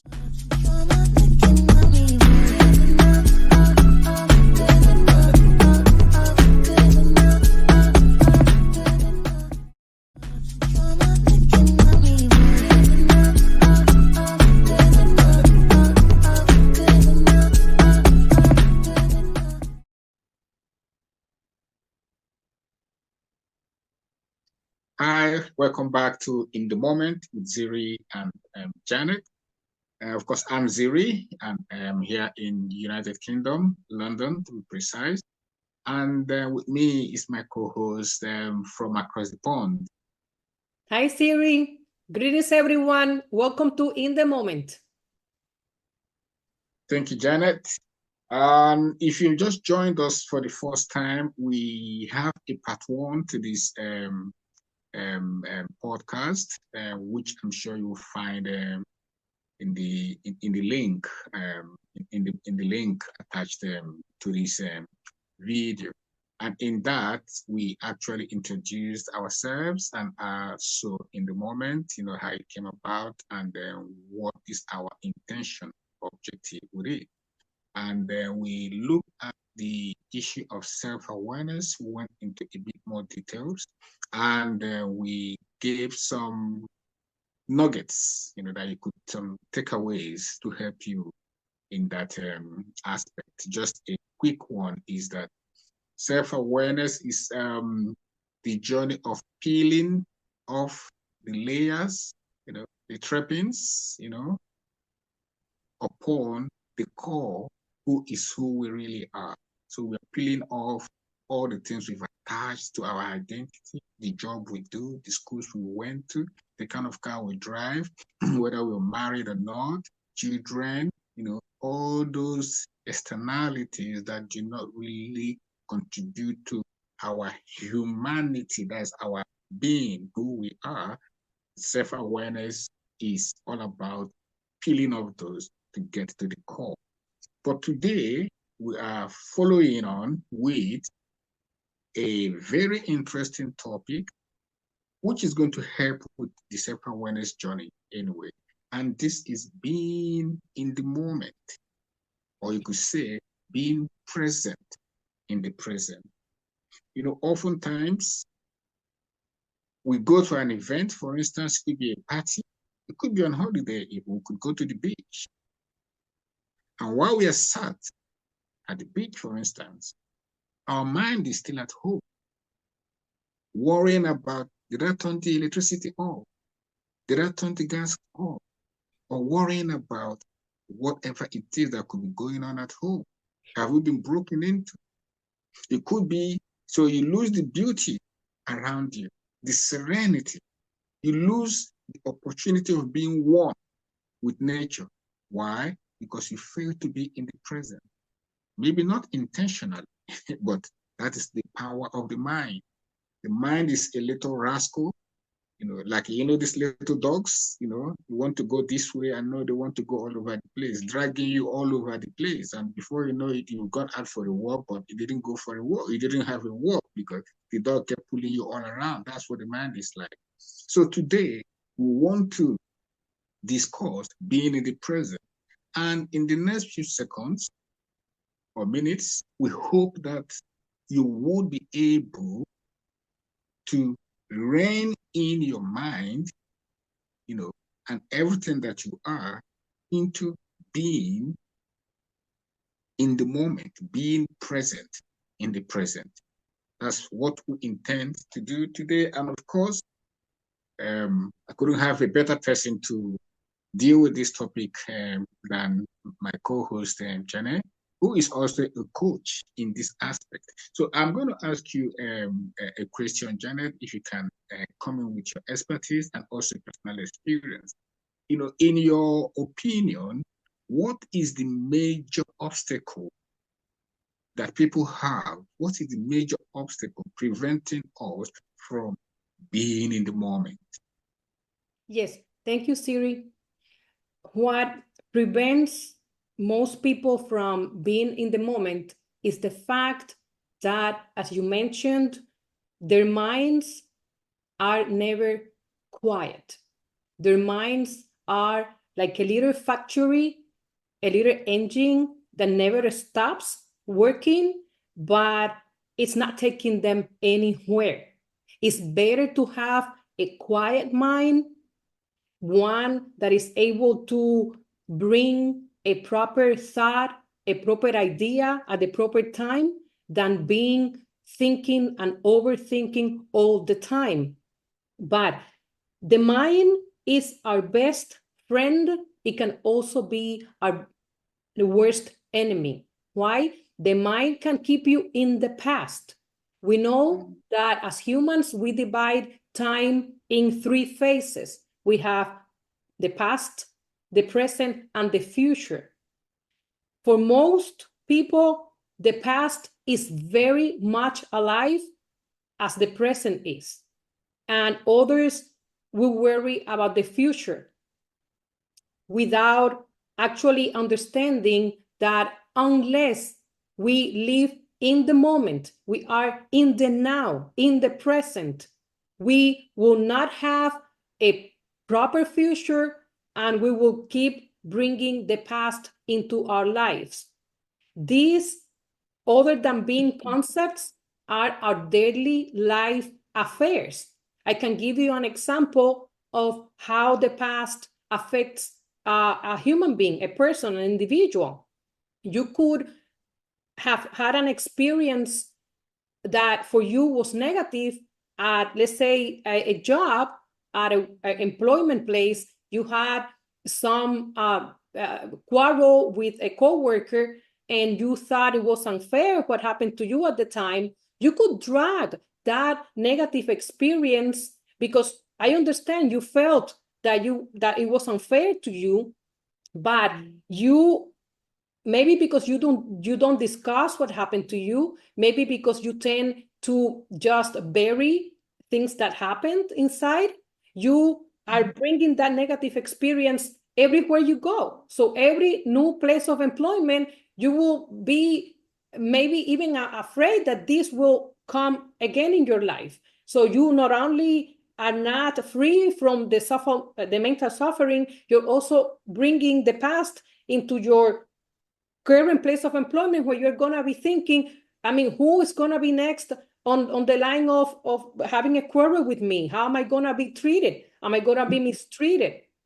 And this is just an example, because I know we all work and we all have job experiences that have not been the best, but this is, many people cannot actually overcome these situations, and this keep them in the past. And that do not allow for a person to be in the present. Like you said, I am at the beach, and instead of enjoying this warmth of the sun, instead of enjoying the beautiful ocean, instead of just going and walking and finding seashells, now I have 20 thoughts in my mind, and I cannot see that I'm walking on the sand, and I cannot understand the benefits of getting sunlight, and I cannot understand the benefits of bathing in the ocean, and what the sea salt can bring to me. And I cannot even understand breathing the air by the ocean, the benefits that it has in my lungs. So you see, it seems like a very small situation, but it actually deprives you from a good life. You are just missing a moment because you're worried in your mind. You cannot control your thoughts. So to be able to be in the present, you need to be able to control your thoughts and your memory. We are all made of memory. This is all a body of memory. There is not only memory in the mind. The whole body knows that is a body, and we are all full of memory. So your memory of the past need to stay in the past. We have to work on this so that you can live the present and enjoy the present, enjoy every single day, every single moment. And then when you enjoy the present, when you are in the present, in the now, you are able to build a better future. But how could you build a better future if you're dragging into the present all of the past negative experiences that you've had? You're actually just like a worry Bud Light walking around trying to live a life that is good for you, but you can't. That's how I see present, past, present, and future are very connected. But the only thing that exists is the now. The now, this conversation you and me are having, this is the only moment that exists right now for us too. This is the only moment that exists. And if I'm not here in full consciousness of this conversation with you, I wouldn't be able to express myself in this way. If I was worried about what I'm going to be doing in the next 2 hours, Siri, do you think I'm going to be able to have this conscious conversation with you? No, I no. couldn't. I couldn't even pay attention to you. So I am giving you a proper answer according to my experience because I am in the moment. I am here with you. I am respecting you. And I think this is the most important moment in my life right now, you and me now. Absolutely. That's fantastic. That is really, really, really fantastic because we have apportioned them were based on the concept of time, past, present, and future. And sadly, the present is the one that has been affected by this classification. The past, people often dwell in the past or will live in fear of anticipation of the future. But the present is the one that we easily and mostly neglect. So it's actually I want to say it's sad, that we have this concept of time, and the one that is the most important is the one that is least regarded. The past is the past, whatever it is. We can learn from it. We can't undo it. It is gone. So we need to be here and now. Yes. And then the other bit is the future. Another, just like the past, another aspect is fear of the unknown, fear of the future. You talked about a job situation, so I'm going to use that also in the next question and example. So again, say in that same workplace, the news came around, there's going to be a redundancy. So a lot of people are going to be laid off. You could see that now becomes another issue. We become very focused on the future. What is going to happen to me? So again, I want you to come in and tell us, how can we also not allow ourselves to be robbed by worrying or by anticipation of the future? How can we, take our mind off, what could happen in the future and be here now to enjoy what is right now? How can we train our mind to come off what could be and then enjoy what is? Yes. Would you agree with me, Siri, that we don't have control of everything in life? No, We cannot have natural control of life circumstances, correct? that's correct. Yeah. The employment example is a good example. Let's say if Friday comes and this particular factory needs to lay out 20 individuals, and we are working there, and we just know that Friday. Could have you controlled the situation as an employee? No. Could I have controlled that my name is or is not on the list of people that are going to be laid off? I cannot control. Maybe it's unfair. Maybe some people were left that were less productive than ourselves. But can I control the fact that management wanted me on the list and you on the list? I cannot. So we have to depart from the concept that we are not in control of everything in this life, but we are in control of our own actions and of our life circumstances. If a person is laid off of their job, what is there to do? Put together a resume and go and find another job. Go for interviews. Prepare yourself. Maybe if you know maybe if I had known how this machine works, in the meantime, while you're finding another job, go and get a little course. Go and get yourself a little bit more educated on something that's going to help you maintain the next job. Because here we are fighting for our position. We are maybe not fighting, but competing. What you bring to a job may not be the same that I bring to a job. But at the end, we both need to do what the duties are laid out for us. We have to work, we have to do what is in the manual that we're there for. But we cannot control many things that happen around us. We can control our behavior, we can control what we know, how we get educated, how we express ourselves, and we can control how far we get in life, but we cannot control many other things. So is it about destiny? Is it about fate? No, it's about, like we have been discussing, being in the moment and understanding, is this my best shot right now at life? Am I doing my best? Am I worried about, I overheard that 20 people are going to be later from this particular job. Is it for me to worry a whole month about that? Or is it for me to start looking around for another job instead of being worried? Is it for me to start looking and saying, who can be let go? Maybe if I have another skill, maybe if I get better at this. But you have to always be, while you are aware of your environment, to be able to survive better. You cannot live afraid, because you know what living afraid is? You're not sure of yourself. You're not sure of what you can give. You're not sure of your abilities, your capacity.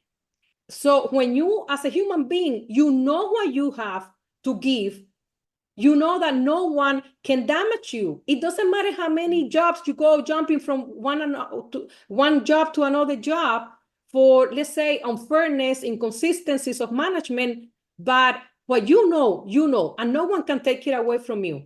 But this comes from doing your present time well. You have to do your job in the present time and become the best version of yourself today, so that tomorrow you don't suffer.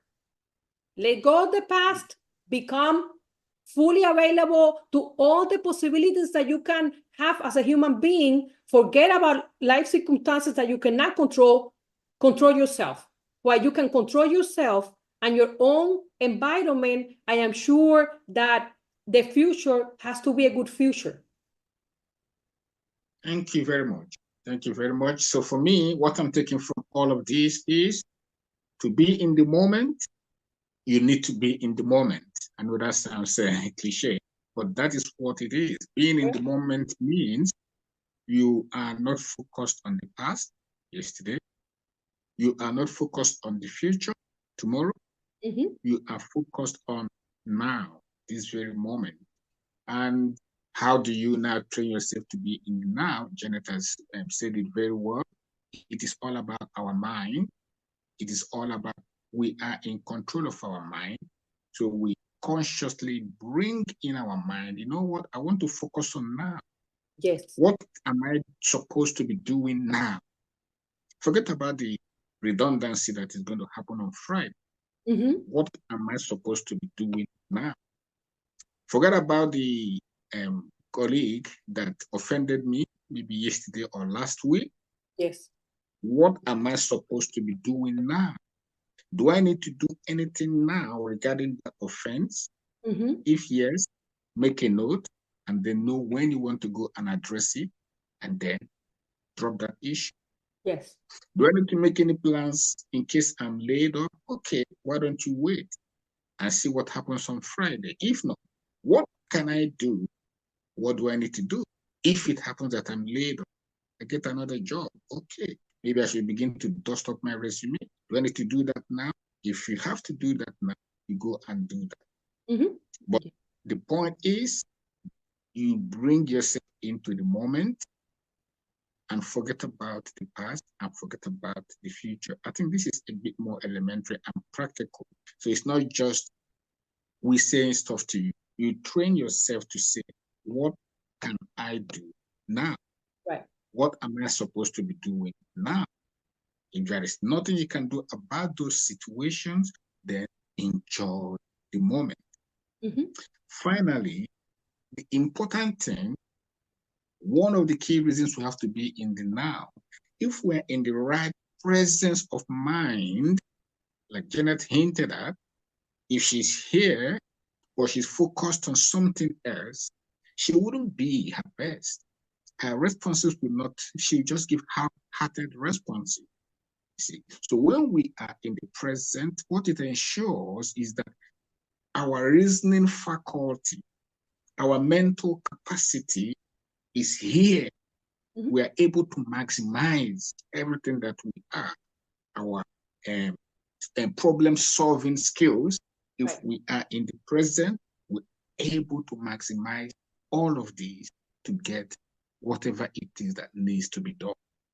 And you would agree with me, everyone, that this is what we ought to be doing all the time. This is where we ought to be all the time.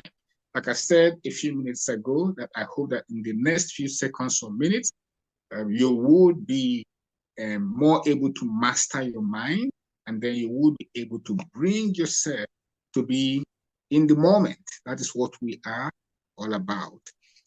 We are going to be winding down for this session as well. But before we go, just a quick recap. This is In the Moment with Ziri and Janet. Ziri is in London, Janet is in the USA, so we are just across the pond. And Yes. In the Moment is a podcast is proposed, for you, the listener, the viewer. We want it's all about you. We are sharing our experiences with you with the hope that you will learn and with the hope that you would also enrich our own experience, by feeding back to us. It could be how you've been benefited by whatever we have shared, or even some things you want to contribute that we can learn from. Definitely, you will hear again from us. Keep stay tuned on the channel. Subscribe if you haven't yet, and share share this if you've learned anything or two from it. If you liked it, just share. Leave a comment, and we are going to be with you again shortly. But before we go, I want to ask Janet, do you have any final words to say to our listeners? Siri, it's a pleasure to speak with you about these issues and bring more awareness to our viewers. And I just want to say that this is being in the moment and in the present. It's about quality of life. The quality of your life increases tremendously when you are in the present. That's what I wanted to say to wrap up. Thank you very much. And there you had it. In the Moment, it's all about you living your best life. That's our intention. We want to live our best life. We also want you to live your best life. If you want to live your best life, then stay tuned. See you again next time. Thank you and bye. Thank you.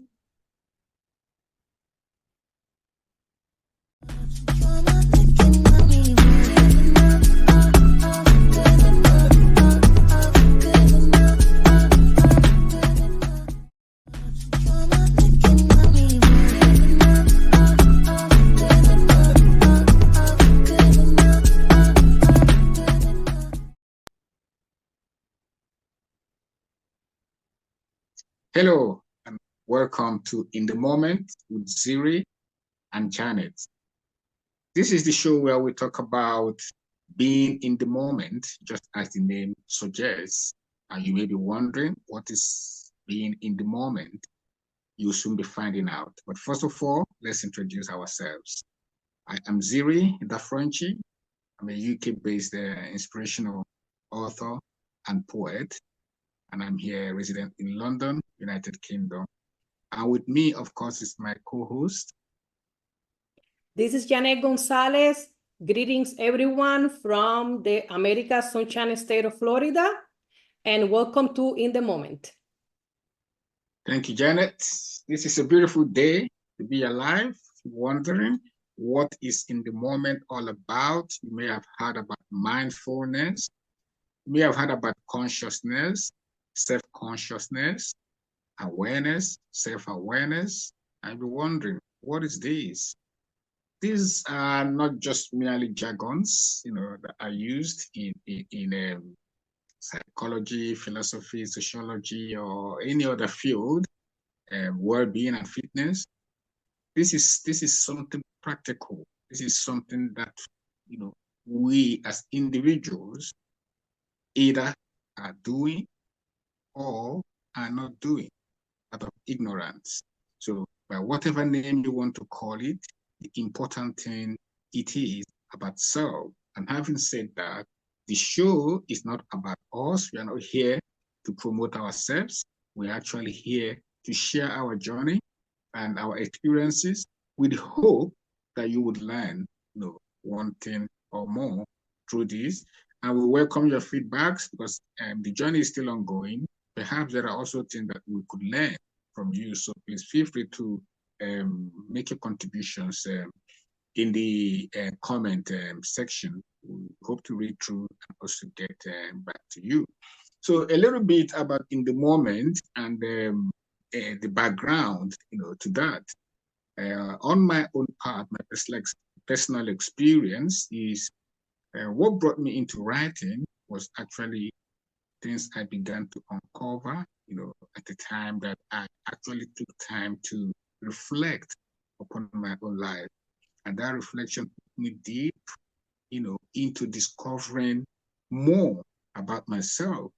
You'll be surprised that you think you know yourself, but when you actually sit with yourself to learn, to ask yourself questions, you begin to realize that you don't even know much about this person that you call me. So that is what happened to me. And as this introspection progressed and I began to find more about myself, then I took to writing. So that is how I express my self-awareness or self-consciousness. And there are others who, express whatever their discoveries are, by other means. I mean, there are those who having, experienced, some form of awareness or self-awareness or awakening or consciousness, actually go on to begin to coach other people or to teach other people on this area.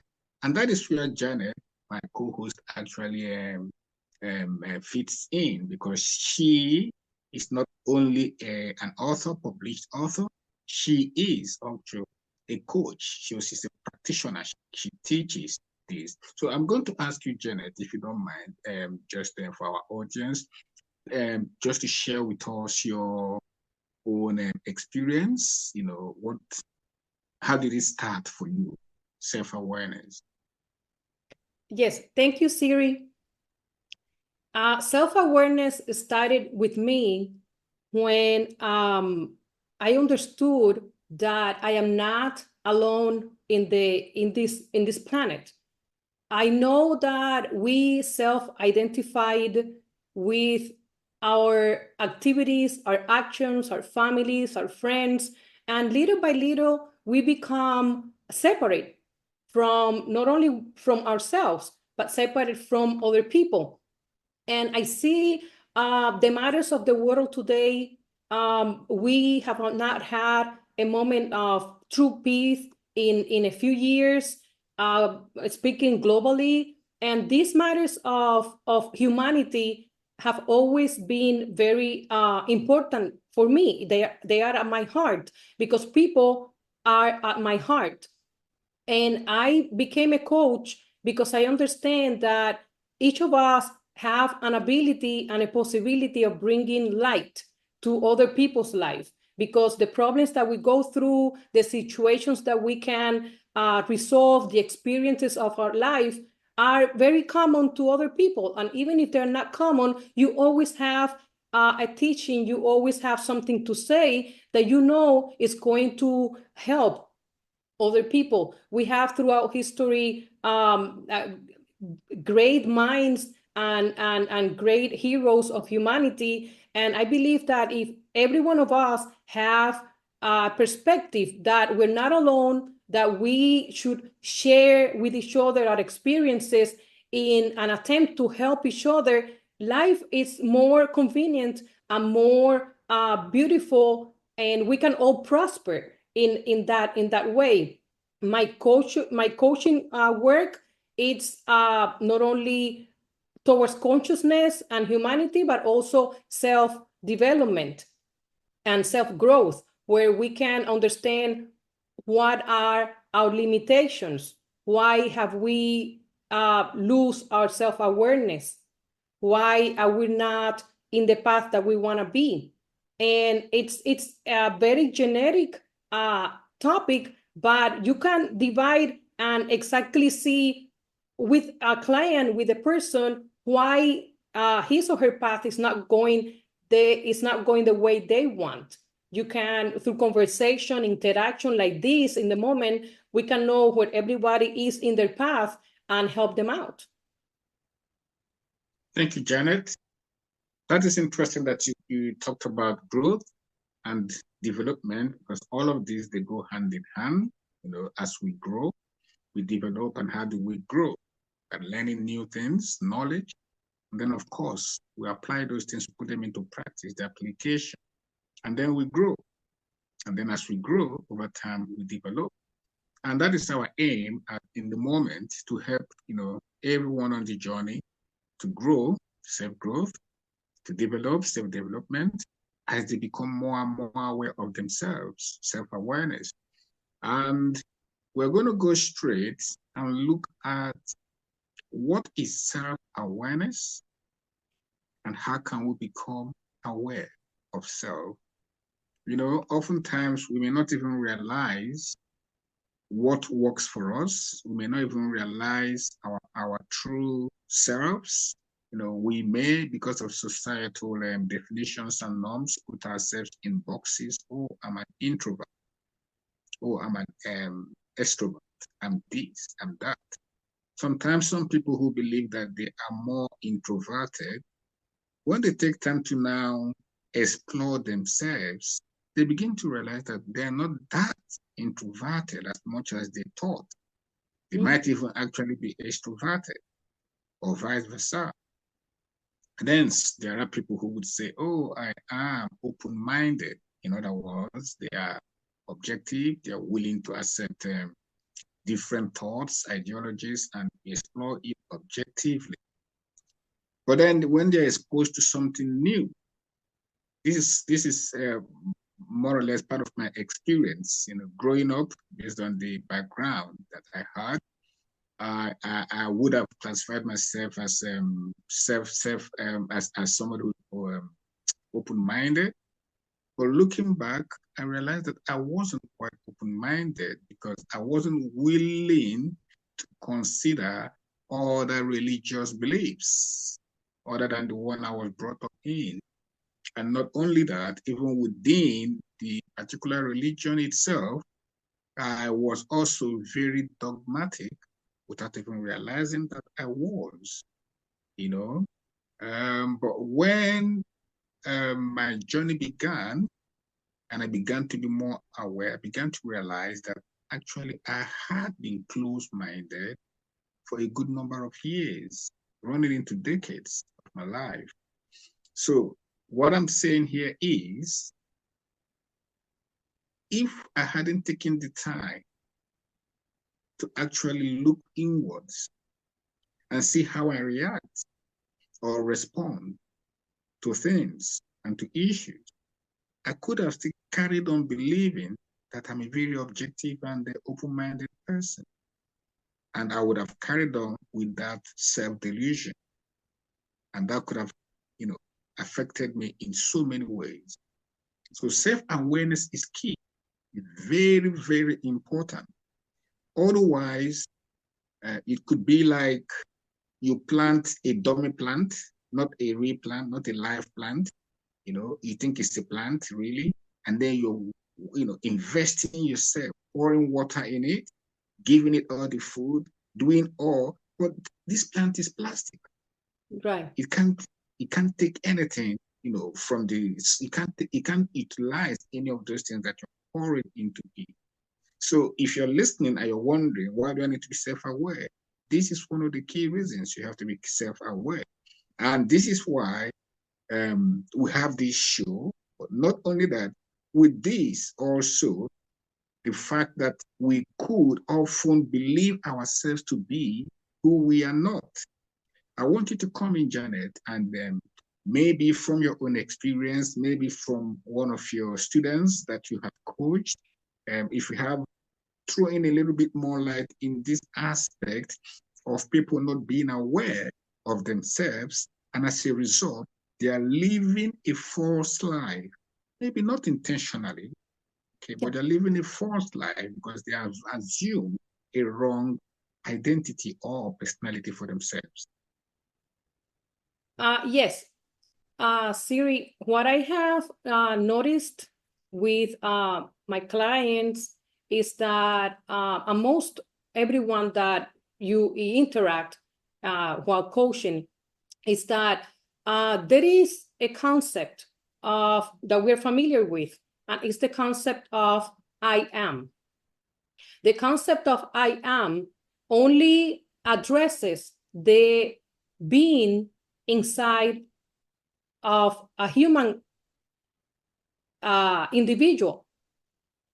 When we are little, we are this a small pure baby unidentified with anything, and you can see a being as that little baby without identifications.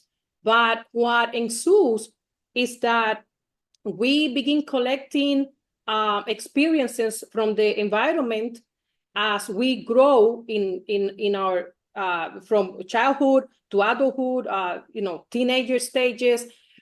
We go collecting these experiences of life, and what happens is that I become someone that I am not. And this is, for example, I am a child, I am a teacher, I am an engineer, I am a writer.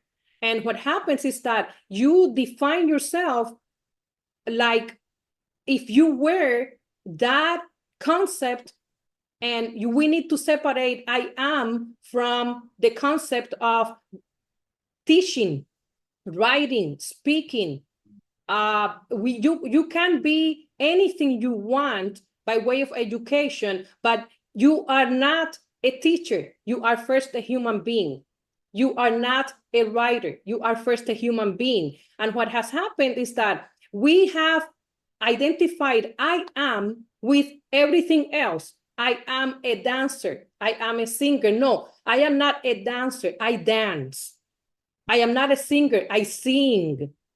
Because even when you see this, I am connected to everything else except yourself. You lose who you are in the process of connecting with everything else. And even farther than this, it limits who you are. Because when I say I am a dancer, I am actually limiting myself from being anything else. I may be able to sing as well, but because I have said in my mind, I am a dancer, I am limiting, I cannot do anything by dance. No, just say I dance, I sing, I write poetry, I speak, and then you will feel so free to do everything else that you want to do. But this is the fundamental cost of our identifications, is that you identify with everything that you are not. And you, in that process, you separate from who you are. You separate from the I am because you are, adding things to the I am that they are really not who you are. You cannot remain a human being, a pure human being, if you are always going by other surnames other than your beingness. So how I see self-awareness is you have to understand that you are just a human being. Everything else you do is for your survival on this planet. You go and you get an education. You go and you get a job. You build a house because you need to take care of your family. But all of those things are helping you on this process of life, but it's not life. You are life. You are the human being. So we disconnect from our beingness, we disconnect from our life in order to be able to survive and in order to be able to be someone, become someone. But in trying to become someone, we forget who we are. And self-awareness, it's just coming from this concept that we are separated from ourselves the minute we become identified with anything else. Just take, for example, I have many clients that come to me, and the first open answer is, I like this, I dislike that. If we go on liking and disliking, it's also another issue with identifying with the wrong themes in life. Because then I can say, I dislike wearing, let's say, white. So I will go on my life wearing black just to support the idea that I dislike white. What? But this is very limiting, because you go on as far as not even painting your house white, because you just said one time, I dislike white, and I'm always wearing black and whatnot. So liking and disliking, just like becoming unconscious of linking I am with things that you're not, the likes and dislikes that as human beings we have come up with are just unbelievable and unbelievably limiting to our human growth and to our personal growth and to our individual growth. So I have seen disliking and liking very, very linked to people's lack of self-awareness. It is good to be self-aware that just don't like and dislike. Just go by your tendencies, by your experiences, and do that. Do that, because what happens is this. I say, I don't like a particular person because they are from a particular country. Well, we have had many issues because people are starting disliking other races, let's just say. So liking and disliking begins at the individual perspective, but it goes global. It actually brings human issues at large. Whatever happens in an individual, awareness or unawareness will affect other people in society. Absolutely. Absolutely. Thanks so much, Janet.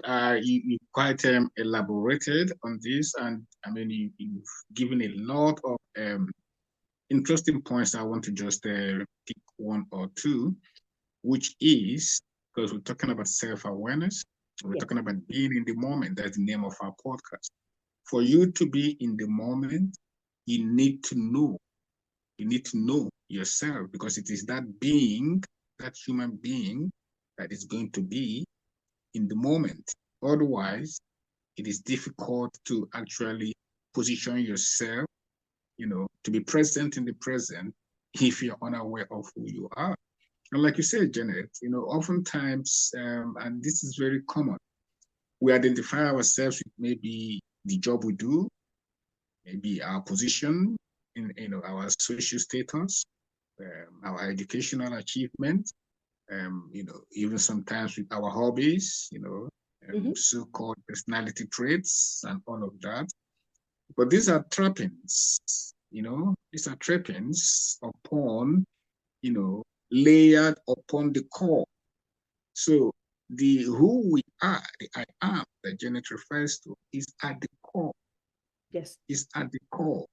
So the self-awareness or self-consciousness journey is all about peeling off those trappings, peeling off like the onion, peeling off all those layers to see the being at the center, because Correct. that is the real us. If all these things are taken away, this is what is left for us. Yes. So this is where we are headed to. And I hope that at least with this little discussion, you have a better understanding of where this podcast is heading.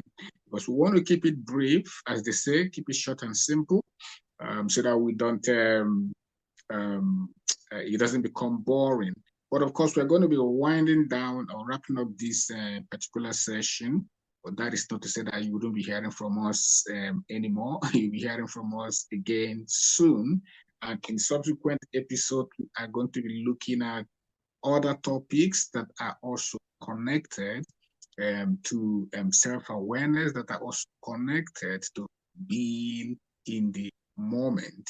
But before we sign off for today, Janet, do you have any last words for our viewers? I would like to see our viewers back because Siri and I, we have lots of fresh concepts and experiences to share. And we would like to see you back because there is a lot of learning to do, and there is a lot of concepts that we want to share with you, and we want to go on this journey together with you and make our lives better in that way. Thank you, Janet. And yes, of course, I'm echoing or seconding what Janet just said. We want you to come back. And not only that, if this is benefited you in any way, please share with your friends, invite them to the channel, invite them to watch, invite them to, making their contributions, make a comment, leave a comment. What do you think about self-awareness? What do you think about our title, the caption for our podcast in the moment? Let's have your views. Is it what is it when you hear in the moment? What comes to mind? And also, yeah, let's have your views. Let's have your views upon today's discussion. Leave us a comment. If you want to share your personal stories, please do let us know. If you want to make any contributions, also let us know. If you want us to consider any specific topics, maybe an area that you're struggling with, also do let us know. So this is us signing off in the moment with Ziri and Janet. And we want to thank you for watching. See you next time. Bye now. Bye.